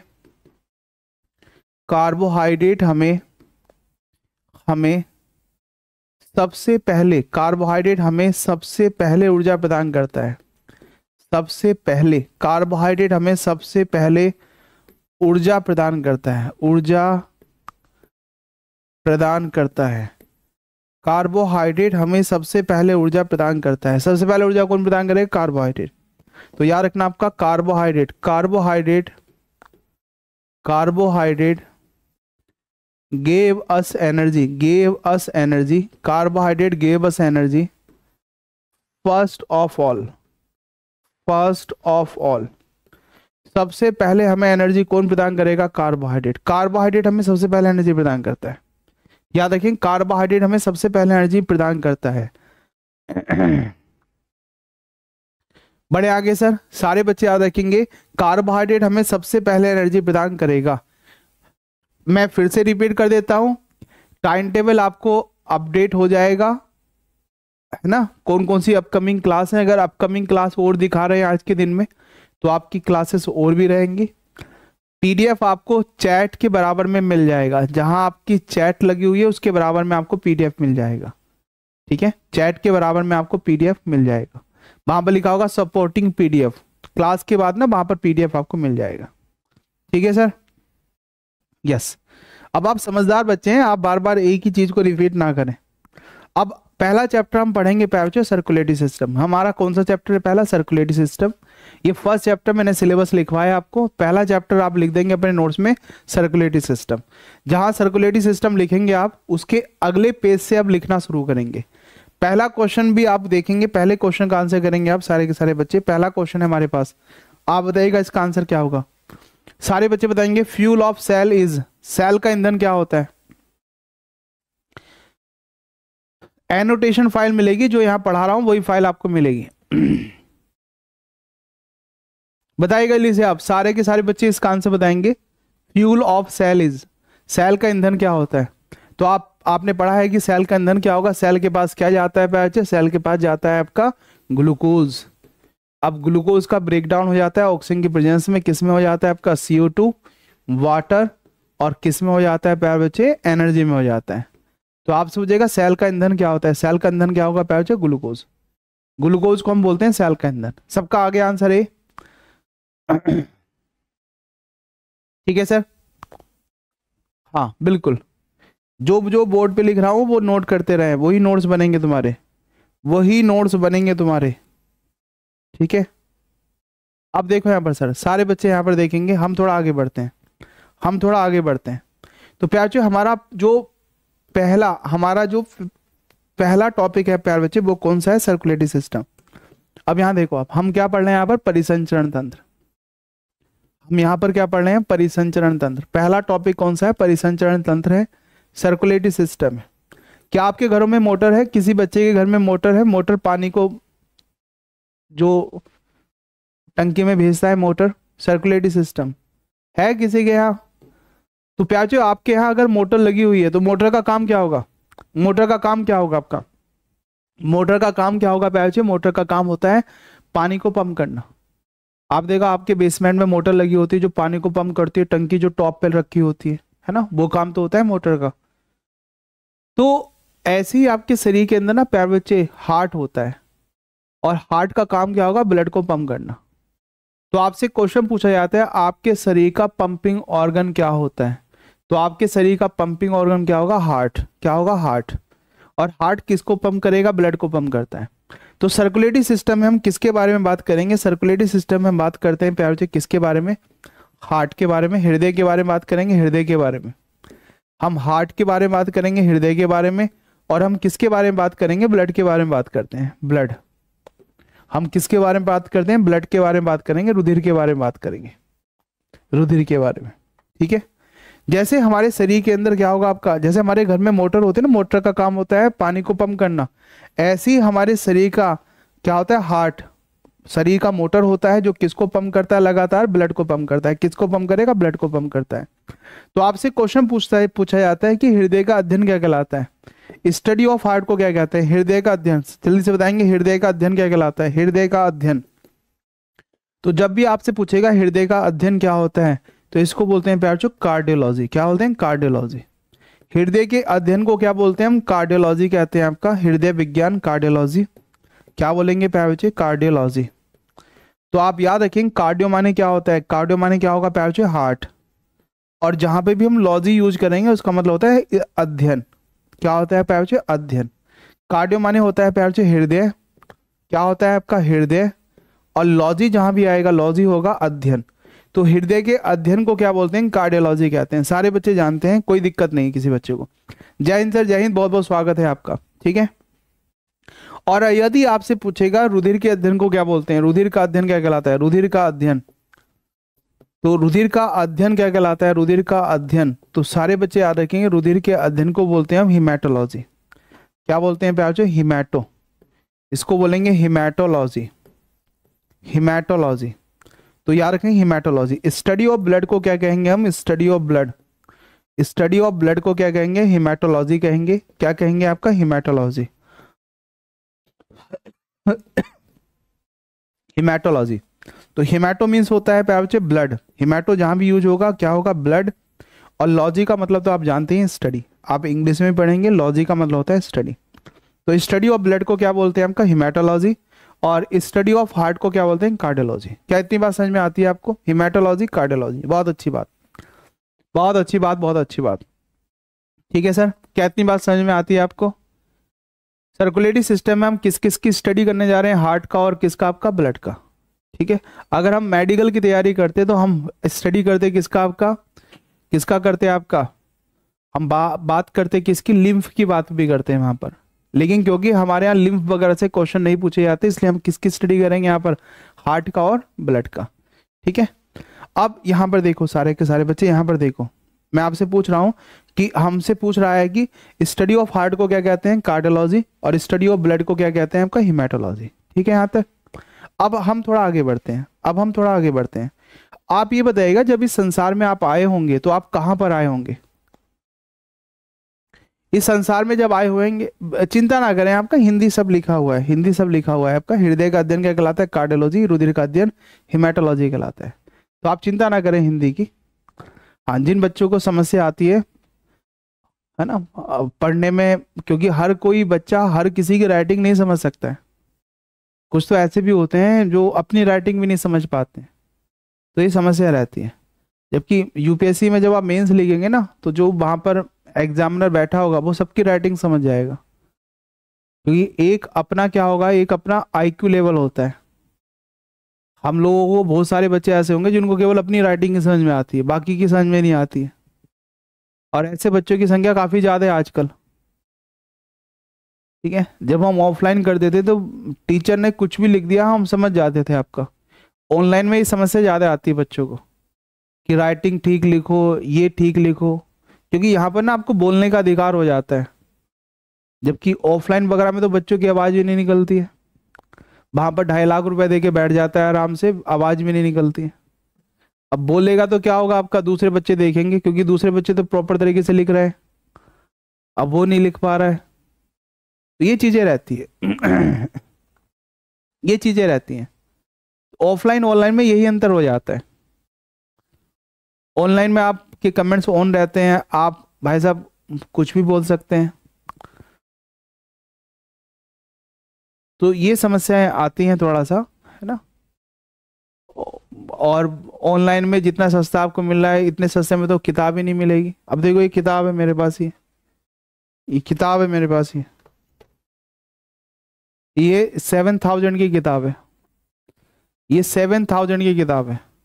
ठीक है, तो आप समझ रहे हैं ना, आप समझ रहे हैं कि तो थोड़ा सा जो हमारी कमियां होती हैं, तो अपनी कमियों को दूसरों पे ना थोपें आप।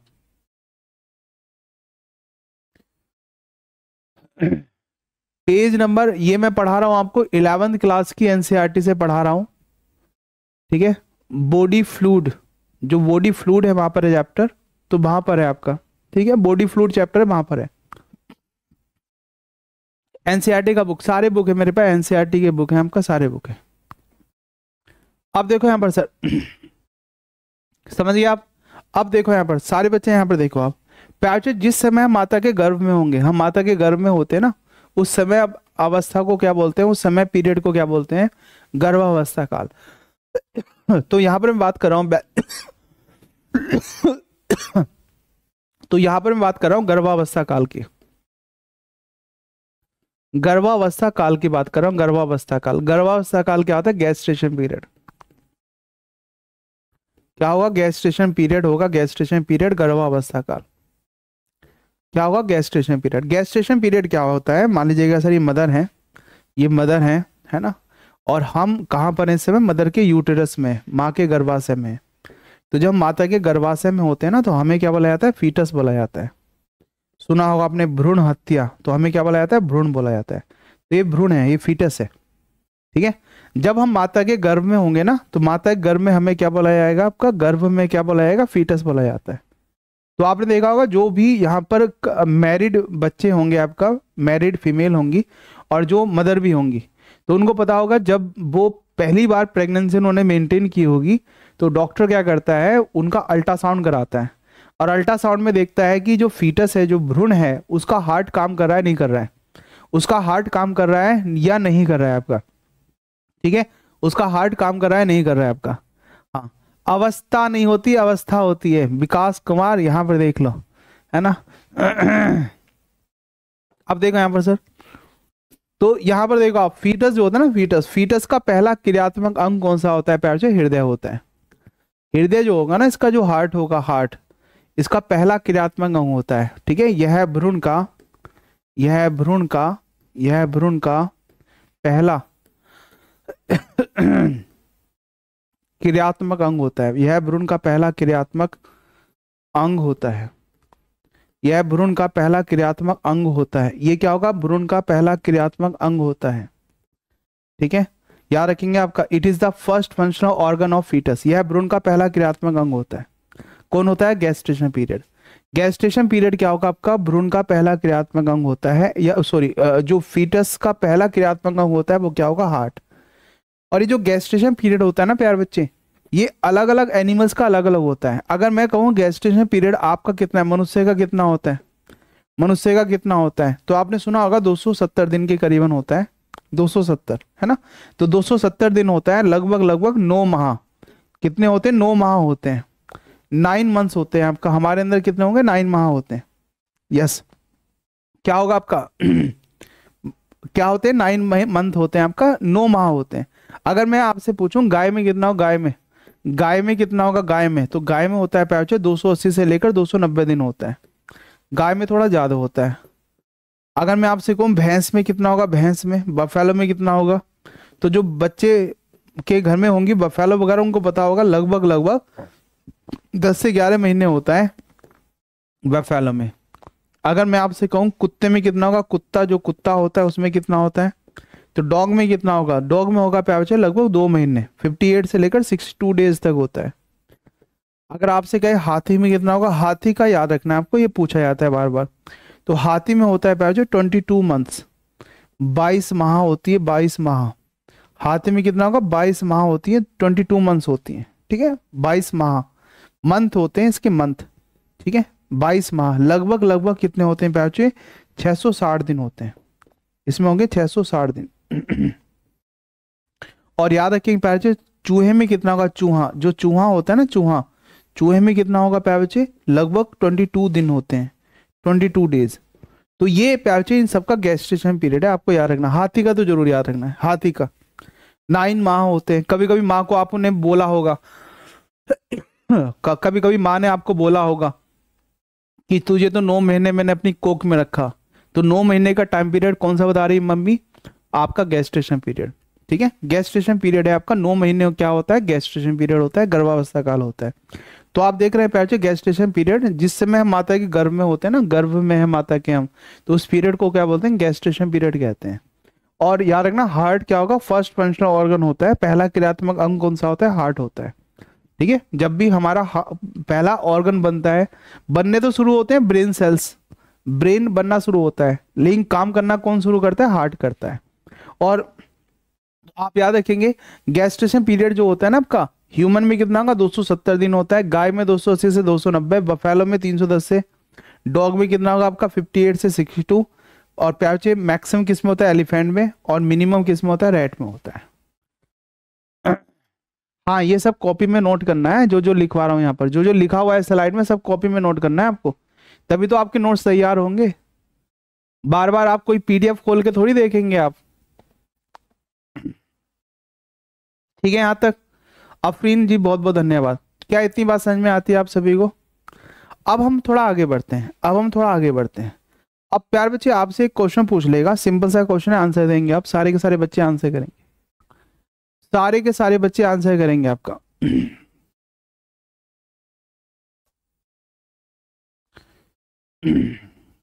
सारे के सारे बच्चे इसका आंसर करेंगे।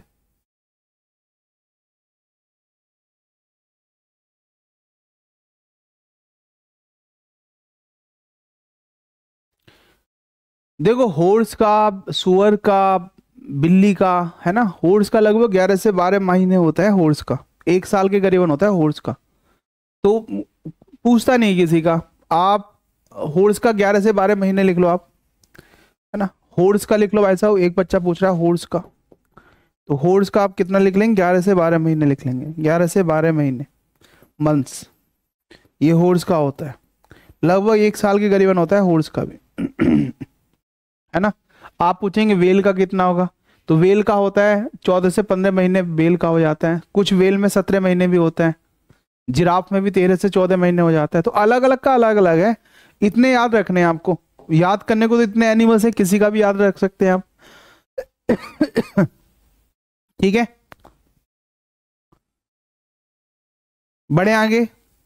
ए आंसर हो जाएगा, सारे बच्चों का आंसर हो जाएगा ए। अब मैं आपसे पूछता हूं कि आपके हृदय का भार कितना होगा? हृदय का भार जल्दी से बताएंगे। आपका हृदय का भार कितना होगा? हृदय का भार, आपका हृदय कितना भारी होता है? वेट कितना होता है आपके हृदय का? तो आप ये बताएंगे पुरुष में कितना होगा, महिलाओं में कितना होगा? वेट ऑफ हार्ट कितना होगा आपका? पुरुष में कितना होगा, महिलाओं में कितना होगा? पुरुष में कितना होगा, महिला में कितना होगा? तो महिलाओं में कितना होता है वेट और पुरुषों में कितना होता है वेट? सारे बच्चे बताएंगे। वेट ऑफ हार्ट, आपके हृदय का भार कितना होता है? वेट ऑफ हार्ट, आपके हृदय का भार कितना होता है? जल्दी से बताएंगे कितना भार है आपका। याद हो गया, बहुत अच्छी बात है। तो कितना भार है आपके हृदय का, बताओ कितना भार है आपके हृदय का? तो प्यारे जो आपके हृदय का भार होता है ना, एवरेज लिया जाता है यहाँ पर। एनसीईआरटी जब पढ़ेंगे ना आप, तो एनसीईआरटी में लिखा हुआ है 270 से लेकर 330 मेल का, तो हम ना एवरेज लेते हैं। एवरेज कितना लेते हैं हम यहाँ पर? 300 ग्राम।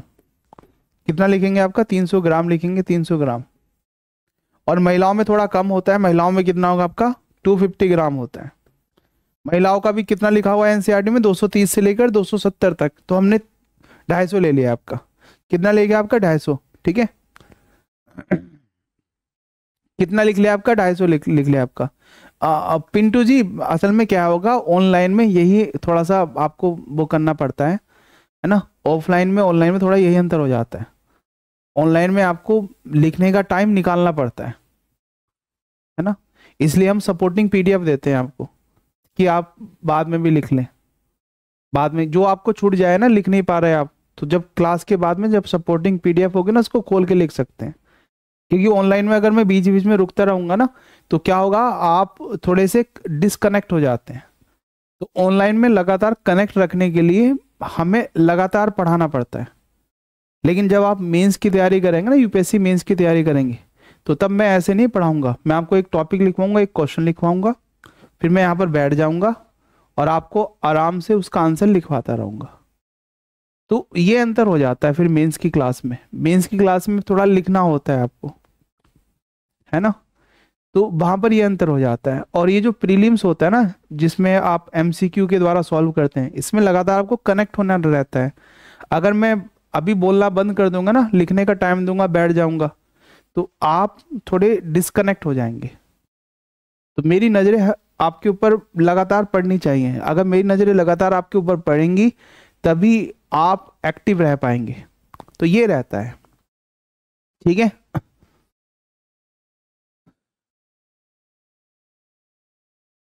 सर पहले 6 क्लास का पढ़ना चाहिए था ना पहले। संजना, संजना 6 क्लास में ये नहीं है ना। आप क्या होता है, जो एनसीईआरटी आप पढ़ते हैं ना, एनसीईआरटी बहुत अच्छी बुक है, लेकिन एनसीईआरटी में जो टॉपिक है ना, वो ना कनेक्टेड है। कनेक्टेड इन द सेंस, कुछ टॉपिक का कुछ पार्ट 6 क्लास में दे दिया, कुछ का फिर 9th क्लास में दे दिया, ऐसे है आपका। तो हम ऐसे नहीं कि आप 6 क्लास की एनसीईआरटी खोलो, आप 7th क्लास की खोलो, आप 9th क्लास की खोलो। तो हम टॉपिक उठाते हैं, अब वो टॉपिक जिन जिन क्लास में दिया हुआ है ना, उन क्लास में कनेक्ट हो जाता है। ठीक है, जैसे गेस्टेशन पीरियड ये आपको नहीं मिलेगा वहाँ पर 11th क्लास में, ये पहले दिया हुआ है। तो ये है आपका, ठीक है। तो हमें भी बहुत तजुर्बा है, बहुत सालों से हम भी पढ़ा रहे हैं। तो आप पढ़ाई करें, आप ये ना बताएं कि 6 क्लास की एनसीईआरटी पढ़ें या 7th क्लास की पढ़ें, है ना। तो आपको बता दिया गया है कहाँ ये टॉपिक दिया हुआ है। तो ये टॉपिक ऐसा नहीं कि 11th क्लास की एनसीईआरटी में जो मैं पढ़ा रहा हूँ सारा ही मिल जाएगा, कुछ नहीं भी मिलेगा, कुछ उससे पहली क्लास की एनसीईआरटी में पढ़े मिलेगा आपको, ठीक है। तो ये चीजें हैं आप।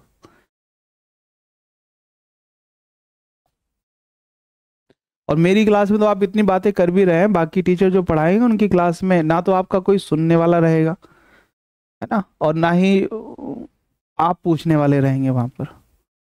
मेरी क्लास में तो ये होता है कि बच्चा थोड़ा, क्योंकि मैं साइंस का टीचर हूँ, और साइंस में बहुत सारी समस्याएं आपके जीवन में रहेंगी। जब मैं कोई टॉपिक पढ़ाऊंगा तो बहुत सारी समस्याएं आपके जीवन में रहेंगी, तो वो आप मुझसे पूछते हैं, डिस्कशन करते हैं। जैसे मान लीजिएगा मैं अभी रिप्रोडक्टिव सिस्टम पढ़ाने लगूं, रिप्रोडक्टिव सिस्टम में मान लीजिएगा मेंस्ट्रुएशन साइकिल पढ़ा रहा हूँ, तो मेंस्ट्रुएशन साइकिल में भी क्या होगा, आपका बहुत सारी समस्याएं ऐसी होंगी जो बच्चों के साथ कनेक्ट होंगी। मैं अभी हेयर के बारे में पढ़ा रहा हूँ, तो हेयर की लॉस कैसे होता है, हेयर स्किन पढ़ा रहा हूँ, स्किन में किसी किसी बच्चे की स्किन में पिगमेंटेशन आ जाते हैं, वाइट वाइट स्किन भी हो जाती है, ड्राई हो जाती है। तो जब वो टॉपिक मैं पढ़ाऊंगा तो आप मुझसे कनेक्ट होंगे। मैं डिजीज पढ़ा रहा हूँ, तो डिजीज में भी आप मुझसे कनेक्ट होंगे, है ना। तो ये सब चीजें रहती हैं, आपका ये सब चीजें रहती है। बढ़े आगे।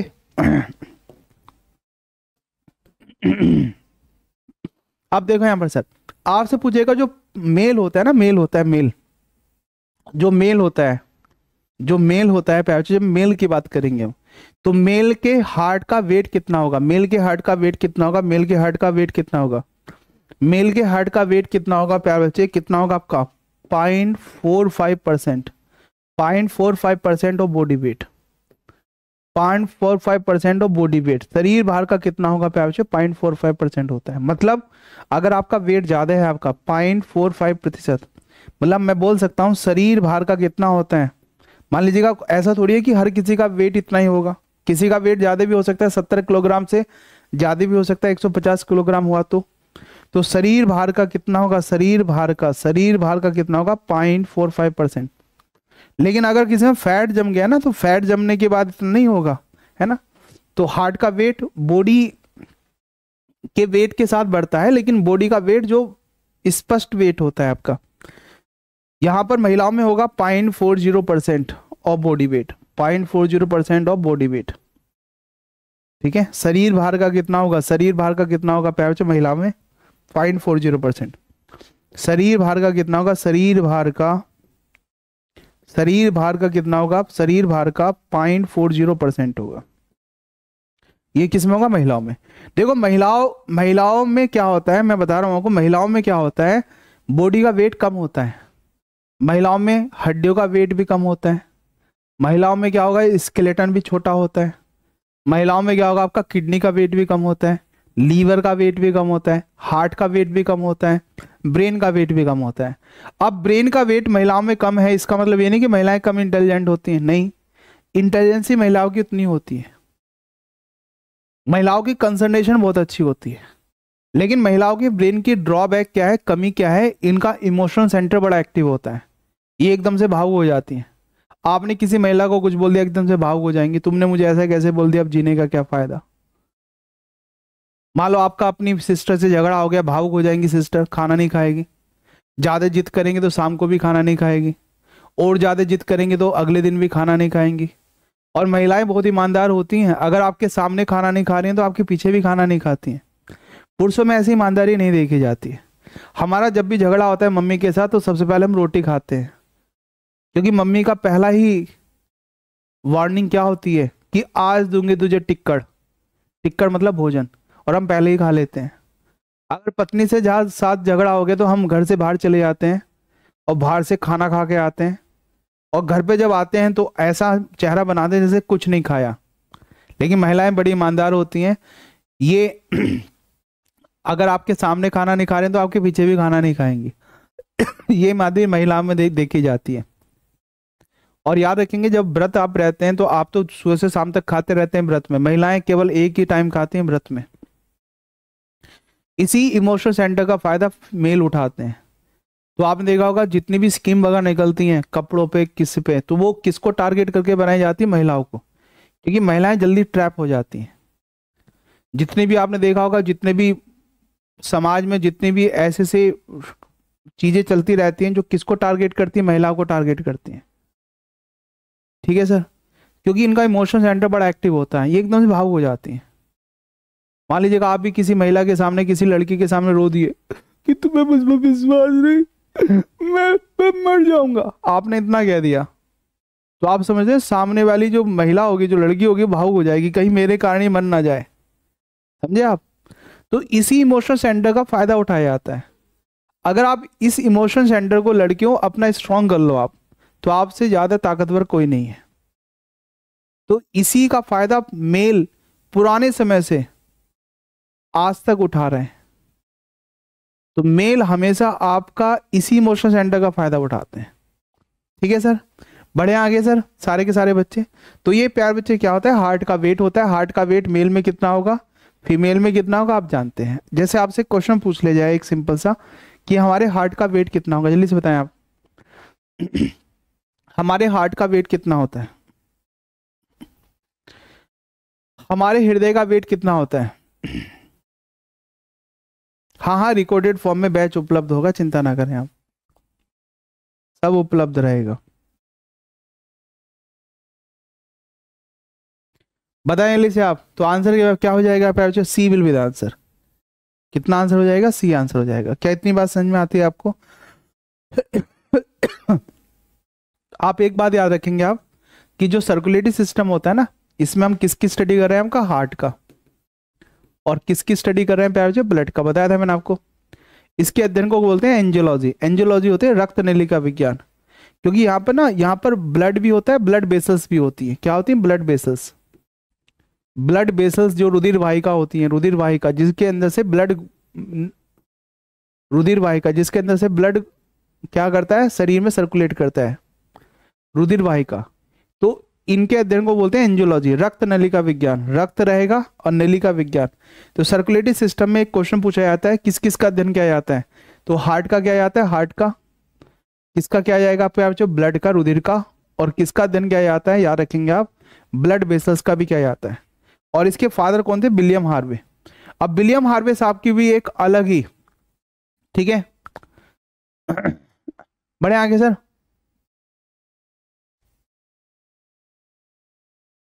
बढ़े आगे सर। हाँ, नहीं पीपीटी आपको सपोर्ट में दी जाती है ना, जैसे मैंने आपको पढ़ा दिया, यहाँ पर लिखवा दिया, सारी की सारी चीजें लिखवा दी आपको। ठीक है, यहाँ पर पढ़ा दिया आपको। इसके बाद क्या, कुछ बच्चों को हो सकता है हृदय वगैरह जो लिखा है वो समझ में ना आए, तो इसलिए आपको पीपीटी भी साथ में दी जाती है। पीपीटी भी आपको साथ में दी जाती है, तो ये रीजन रहता है।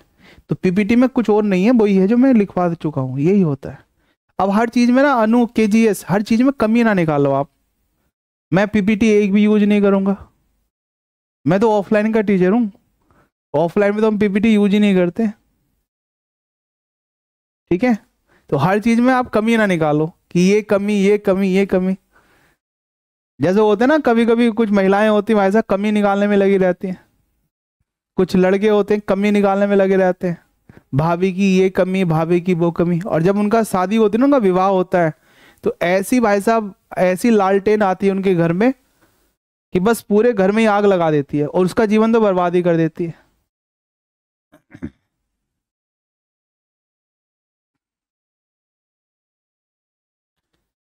बड़े, बफरिंग आपकी तरफ से होगी, बफरिंग यहाँ से नहीं होगी, बफरिंग आपकी तरफ से होगी। बफरिंग इसलिए हो रही है कि आपका नेट थोड़ा कमजोर होगा, या जिनकी बफरिंग हो रही है वो क्वालिटी को थोड़ा सा कम कर लें। ठीक है,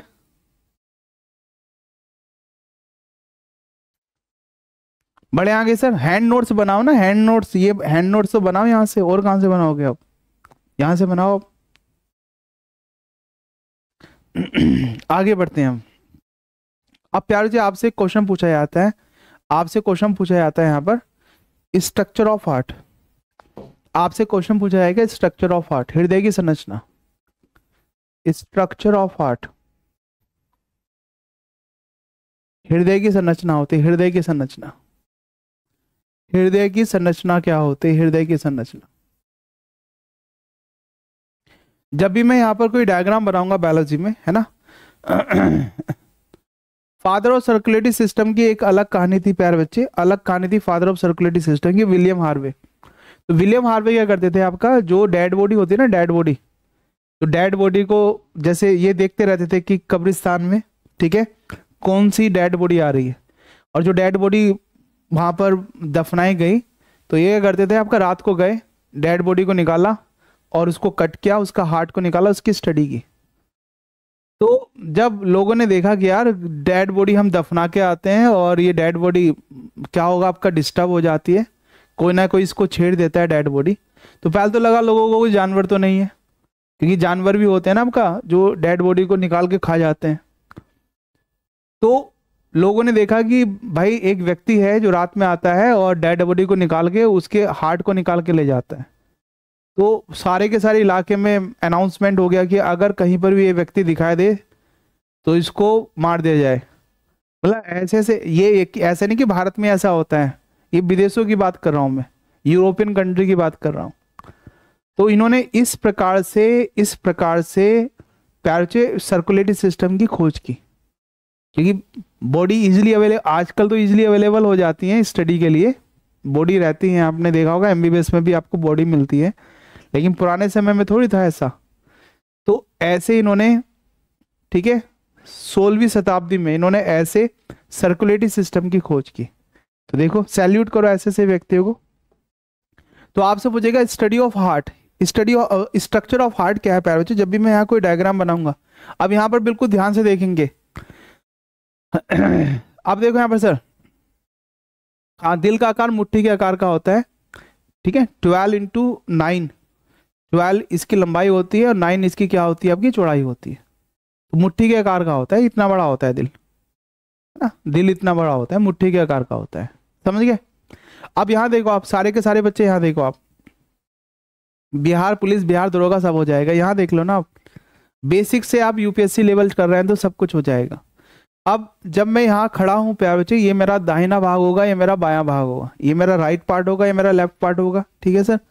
तो यहाँ पर जब भी मैं हार्ट की स्ट्रक्चर बनाऊंगा ना, हार्ट की स्ट्रक्चर, ये मेरा हार्ट है, तो हमारे हार्ट में कितने चैम्बर होते हैं, जल्दी से बताओ आप, हमारे हार्ट में कितने चैम्बर होते हैं। तो हमारे हार्ट में कितने चैम्बर होते हैं प्यारे बच्चे, 4 चैम्बर होते हैं। जब भी मैं यहाँ कोई डायग्राम बनाऊंगा ना, ये मेरा दाहिना भाग होगा, ये मेरा बायां भाग होगा, ये मेरा कौन सा पार्ट होगा प्यारे बच्चे, दायां, राइट पार्ट होगा दायां, और ये कौन सा होगा प्यारे बच्चे, लेफ्ट होगा बायां भाग, ठीक है। अब यहाँ पर जो प्यारे बच्चे ऊपर वाले जो चैम्बर होते हैं ना, ऊपर वाले चैम्बर जो होते हैं, इनको बोलते हैं प्यारे बच्चों आलिंद, या क्या बोलते हैं इनको, अलिंद, ठीक है, जो भी आप बोलना चाहें, आलिंद या अलिंद। और इनको बोलते हैं प्यारे बच्चों आर्टिया, आर्टिया बोलते हैं, या इनको बोलते हैं प्यारे बच्चों ऑरिकल, क्या बोलते हैं आपका, ऑरिकल। इनको ऑरिकल भी कहा जाता है, ऑरिकल, ठीक है, या आर्टियम भी कहा जाता है, आर्टियम बोल तो ज्यादा ठीक रहेगा, आर्टियम, या क्या बोलेंगे प्यारे बच्चों आपका, ऑरिकल, ठीक है, ये ऑरिकल होता है। और जो नीचे वाले पार्ट होते हैं ना, नीचे वाले पार्ट होते हैं प्यारे बच्चों, इनको क्या बोलते हैं आपका, वेंटिकल, इनको वेंटिकल कहते हैं, वेंटिकल इनको कहेंगे प्यारे बच्चों वेंटिकल। वेंटिकल क्या होगा, निलय होता है, निलय। अब सारे के सारे बच्चे मुझे बताएंगे कि क्या मैं प्यारे बच्चे इस भाग को लिख सकता हूँ राइट, इस भाग को लिख सकता हूँ राइट, इस भाग को लिख सकता हूँ लेफ्ट, इस भाग को लिख सकता हूँ लेफ्ट, कोई दिक्कत यहाँ तक, ठीक है सर। यहाँ पर मैंने लिखा आपका राइट राइट, लेफ्ट लेफ्ट, क्या इस राइट को लिख सकता हूँ मैं ऑरिकल, क्या मैं इस लेफ्ट को लिख सकता हूँ ऑरिकल, क्या मैं इस राइट को लिख सकता हूँ वेंटिकल, क्या मैं इस लेफ्ट को लिख सकता हूँ वेंटिकल, हाँ ना में जवाब दें, लिख सकता हूँ। सारे बच्चे याद रखेंगे प्यारे बच्चे। तो आपके हार्ट में कितने चैम्बर हैं आपका, 1 2 3 4, 4 चैम्बर होते हैं। अब राइट ऑरिकल, राइट वेंटिकल के बीच में क्या है, दरवाजे हैं। अब इन दरवाजों में कितनी नोक है आपका, 1 2 3, और नोक को क्या बोलते हैं प्यारे बच्चों, कस्प। तो इनको क्या बोलेंगे प्यारे बच्चे, इन दरवाजों को क्या बोलते हैं, इन दरवाजों को बोलते हैं ट्राइकस्पिड, क्या बोलेंगे, त्रिबलनी, क्या बोलते हैं, त्रिबलनी कपाट, इनको बोलते हैं प्यारे बच्चों त्रिबलनी कपाट कहते हैं। इनको क्या बोलेंगे, ट्राइकस्पिड वॉल्व, ट्राइकस्पिड वॉल्व, क्या कहेंगे, ट्राइकस्पिड वॉल्व कहेंगे, त्रिबलनी कपाट। और यहाँ पर क्या होगा प्यारे बच्चे, यहाँ पर बाईं साइड में कौन से वॉल्व होंगे आपका, देखो आपका बाईं साइड में कितने होंगे आपका, 2। तो इनको क्या बोलेंगे प्यारे बच्चे, इनको बोलेंगे बाइकस्पिड इनको बोलेंगे बाइकस्पिड वॉल्व। क्या बोलेंगे आपका, द्विबलनी कपाट, क्या बोलेंगे, द्विबलनी कपाट। इनको हम क्या कहेंगे, द्विबलनी कपाट कहेंगे। इनका एक नाम और होता है, इनको बोलते हैं मिट्रल कपाट, क्या बोलते हैं, मिट्रल। इनको मिट्रल कपाट भी कहते हैं, क्या कहते हैं, मिट्रल इनको मिट्रल कपाट भी कहते हैं। इनको क्या कहते हैं प्यारे बच्चे? Mitral valve.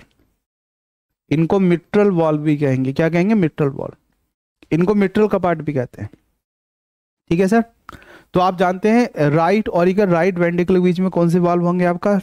Tricuspid. Left auricle left ventricle के बीच में कौन से वाल्व होंगे प्यारे बच्चे? बाइकस्पिड। इसको बोलते हैं मिट्रल वॉल्व। क्या इतनी बातों को याद रखेंगे आप? हाँ ना में जवाब दें। समझ गए आप? तो आपके हार्ट में कितने चैम्बर होते हैं? आपके हार्ट में कितने चैम्बर होते हैं प्यारे बच्चे? 4 चैम्बर होते हैं। आपके हृदय में कितने चैम्बर होंगे? 4 चैम्बर। कितने चैम्बर होंगे? 4 चैम्बर। तो जब हम स्ट्रक्चर ऑफ हार्ट को देखेंगे तो हमारे स्ट्रक्चर ऑफ हार्ट में कितने चैम्बर होते हैं? 4 चैम्बर होते हैं। कितने चैम्बर होंगे? 4 चैम्बर। ठीक है सर। अब मैं आपसे पूछ रहा हूं, सारे बच्चे बताएंगे कि आपका जो हृदय होता है प्यारे बच्चे, इसका काम क्या होता है? आपके हृदय का काम क्या होता है? सारे बच्चे बताएंगे आपके हृदय का काम क्या होता है? ब्लड को पंप करना होता है या ब्लड को प्योर करना होता है?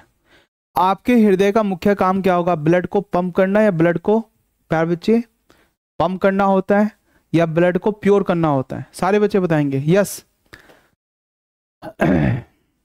बबीता जी, रंजन जी, अनु जी, जल्दी बताए। अफरीन, क्या काम होता है आपके? बिल्कुल। तो क्या काम होता है प्यारे? जो ब्लड को पंप करना होता है। और पंप कैसे करेगा ब्लड? ब्लड को पंप कैसे करेगा प्यारे बच्चे? क्या यहाँ पर कोई मोटर लगी होती है, स्टार्ट हो जाएगी? नहीं सर। यहाँ पर क्या होगा? वाइब्रेशन होता है। क्या होता है? वाइब्रेशन। और वाइब्रेशन उत्पन्न करने का काम कौन करेगा? वाइब्रेशन उत्पन्न करने का काम कौन करेगा? तो यहाँ पर प्यारे बच्चे न्यूरोमस्कुलर फाइबर होता है, जिसको क्या बोलते हैं? S A node. जिसको क्या बोलते हैं? एस ए नोड कहते हैं। S A node. इसको बोलते हैं प्यारे बच्चे साइनो आर्टियल नोड कहते हैं। इसको क्या कहते हैं? Sino atrial node.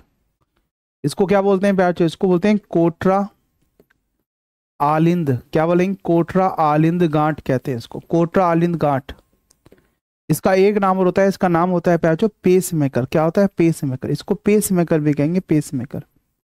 इसको कहेंगे पेस मेकर। इसको कहेंगे गति प्रेरक। इसको गति प्रेरक भी कहते हैं। पेस माने होता है रिदम बनाने वाला, पेस मेकर। और इसी का नाम होता है प्यारे बच्चे हार्ट बैटरी। जैसे बैटरी होती है ना, बैटरी किसी भी सर्किट में क्या करती है? करंट को मेंटेन करती है। आपका फिजिक्स में पढ़ेंगे हम। तो प्यारे बच्चे इसको हार्ट बैटरी भी कहते हैं। Heart battery. इसको हार्ट बैटरी भी कहते हैं। Heart battery. इसको हार्ट बैटरी भी कहते हैं। तो आपसे पूछेगा प्यारे बच्चे, आपसे पूछेगा, सारे बच्चे बताएंगे आपसे क्या पूछता है? आपसे पूछता है कि धड़कनें कहाँ बनती हैं? धड़कनें कहाँ बनती हैं प्यारे बच्चे? धड़कनें कहाँ बनती हैं? सारे बच्चे बताएंगे धड़कनें कहाँ बनती हैं। तो धड़कनें कहाँ बनती हैं प्यारे बच्चे? धड़कनें कहाँ बनती है? जल्दी से बताओ आपका। धड़कनें कहाँ बनती हैं आपका? धड़कनें कहाँ बनेगी? धड़कनें बनने का काम कहाँ होता है प्यारे बच्चे? ऐसे नोड में। कहाँ होता है? ऐसे नोड। तो याद रखेंगे प्यारे बच्चे, ये जो ऐसे नोड होता है ना, ऐसे नोड, या बोलते हैं हार्ट बैटरी या पेस मेकर, ये किसको उत्पन्न करता है? धड़कनों को उत्पन्न करता है।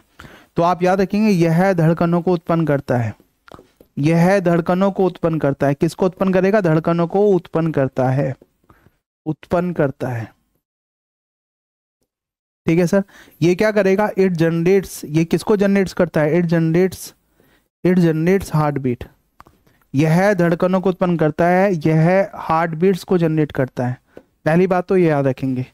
और जब ये सही तरीके से काम करता है तो आपका हृदय कितनी बार धड़कता है? आपका 72 बार। 1 मिनट में कितनी बार धड़कता है? 72 बार धड़कता है। तो हम लिख सकते हैं प्यार चो 72, या कभी कभी 72 से 80 भी लिख सकते हैं। 72 to 80 पर मिनट, इतनी बार धड़कता है। 72 से कितना आपका? यस। साइनो, ठीक है, क्या बोलेंगे? साइनो आर्टियल नोड या साइनो आर्टियल नोड बोलेंगे, या हिंदी में बोलते हैं कोट्रा आलिंद गांठ, पेस मेकर, गति प्रेरक। इतनी बातों को आपको याद रखना है। इतनी बातों को आपको याद रखना है सारे के सारे बच्चे। और याद रखेंगे प्यारे बच्चे, हार्ट बीट मापने के लिए हम किसका इस्तेमाल करते हैं? हार्ट बीट मापने के लिए आपने देखा होगा हम एक आला सा लगाते हैं कान पे, स्टेथोस्कोप का इस्तेमाल करते हैं। और अलग अलग एनिमल्स में हार्ट बीट का जो रेट होता है प्यारे बच्चे वो अलग अलग होता है। इनको आप एक बार देख लेंगे कि किस एनिमल्स में कितना होता है। अगर हम बात करेंगे न्यू बॉर्न बेबी की, तो 0 से लेकर 9 मंथ्स का जो बच्चा होता है ना, 0 से लेकर 9 मंथ्स, न्यू बॉर्न बेबी का मतलब होता है 0 से लेकर 9 मंथ्स का जो बच्चा होता है वो होता है न्यू बॉर्न बेबी। और फीटस का मतलब होता है जब माता के गर्भ में होते हैं। तो प्यार अलग अलग एनिमल्स में हार्ट बीट का रेट अलग अलग होता है, और इसको मापने के लिए हम किसका इस्तेमाल करते हैं? आपने देखा होगा ये आला होता है, आला, स्टेथोस्कोप कहते हैं। इसका इस्तेमाल किया जाता है धड़कनों को मापने के लिए। स्टेथोस्कोप का इस्तेमाल करेंगे हम धड़कनों को मापने के लिए, ठीक है सर। तो यहां तक आपको याद रखना है। एक बार हम रिवीजन कर लेते हैं जो हमने पढ़ा है। यहाँ देखो सारे के सारे बच्चे, इधर देखो, इधर मेरी तरफ देखो, मेरी तरफ। प्यारे बच्चे हमने क्या पढ़ना शुरू किया कि हमारा शरीर किससे मिलकर बना होता है? सेल से। सेल मिलकर टिश्यू बनाएगा, ऑर्गन, ऑर्गन सिस्टम, ऑर्गेनिज्म। हमें एनर्जी किससे मिलती है? भोजन से। क्या हमें पानी से एनर्जी मिलेगी? नहीं मिलेगी। क्या हमें विटामिन से एनर्जी मिलेगी? नहीं मिलेगी। एनर्जी किससे मिलेगी? कार्बोहाइड्रेट, फैट और प्रोटीन। सबसे पहले एनर्जी कौन प्रदान करेगा? कार्बोहाइड्रेट। अब एनर्जी कैसे मिलेगी? जब ये कार्बोहाइड्रेट या भोजन कहाँ जाएगा? सेल के पास। सेल के पास भोजन किस रूप में जाता है? ग्लूकोज के रूप में। ऑक्सीजन के प्रेजेंस में टूट जाता है किसमें? CO2, water, energy. इस प्रोसेस को क्या बोलते हैं? इस प्रोसेस को बोलते हैं प्यार आपका रेस्पिरेशन। क्या बोलते हैं? आपका रेस्पिरेशन। सब जानते हैं। फिर हमने पढ़ा कि सर्कुलेटरी सिस्टम में हम किसकी स्टडी करते हैं? हार्ट की और ब्लड की। हार्ट की स्टडी को क्या बोलते हैं? कार्डियोलॉजी। ब्लड की स्टडी को क्या बोलते हैं? हिमेटोलॉजी। यहाँ तक ठीक है। फिर हमने बताया कि जब हम माता के गर्भ में होते हैं तो इस पीरियड को बोलते हैं गेस्टेशन पीरियड। सबसे ज्यादा किस में होता है? एलिफेंट में। ह्यूमन में कितना होगा? 9 मंथ्स। सबसे पहले फीटस का कौन सा ऑर्गन काम करना शुरू करता है? आपका हार्ट। इतनी बात आपने पढ़ी। फिर हमने पढ़ा प्यार जो हार्ट का वेट कितना होगा, तो मेल में अलग होता है, फीमेल में अलग। आंसर कितना कर देंगे? 300 ग्राम्स। फिर हमने पढ़ा प्यार कि हार्ट में कितने चैम्बर है? 4 चैम्बर है। ऊपर वाले चैम्बर को बोला आपने आलिंद, नीचे वाले चैम्बर को बोला आपने निलय।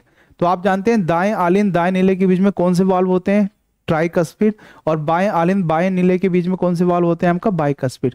याद कैसे रखना है? दाएं हाथ की मसल ज्यादा स्ट्रांग होती है, तो उससे याद रखना कि दाएं तरफ क्या होंगे? ट्राइकस्पिड, और बाएं तरफ क्या होंगे? बाइकस्पिड। फिर हमने देखा कि हार्ट बीट कहाँ जनरेट होती है? ऐसे नोड जिसको बोलते हैं पेसमेकर। Heart battery. और कितनी बार धड़कता है आपका हृदय 1 मिनट में? 72 बार। किसके द्वारा मापा जाता है? किसके द्वारा मापा जाता है? स्टेथोस्कोप के द्वारा मापा जाता है, ठीक है सर। किडनी शुद्ध करता है अनु KGS। किडनी शुद्ध नहीं करता है आपका, किडनी सेकंड नंबर पे आता है, पहले नंबर पे लंग्स आएगा। आगे आप चीजें ठीक करेंगे। अब अभी जो आपका पुराना ज्ञान है ना उसको अलग रख दें आप, तभी आप लोगों को समस्या रहती है ना। तो अनु कुमारी, तुम्हारा जो ज्ञान जहां जहां से पढ़ के आई हो ना तुम भाई साहब के यहाँ से, ठीक है, जिन जिन दुकानों से बंद पढ़ के आई हो उन दुकानों के नोट्स को अलग रख दो। अब जो पढ़ा रहे हैं आपका वो पढ़ो आप, ठीक है।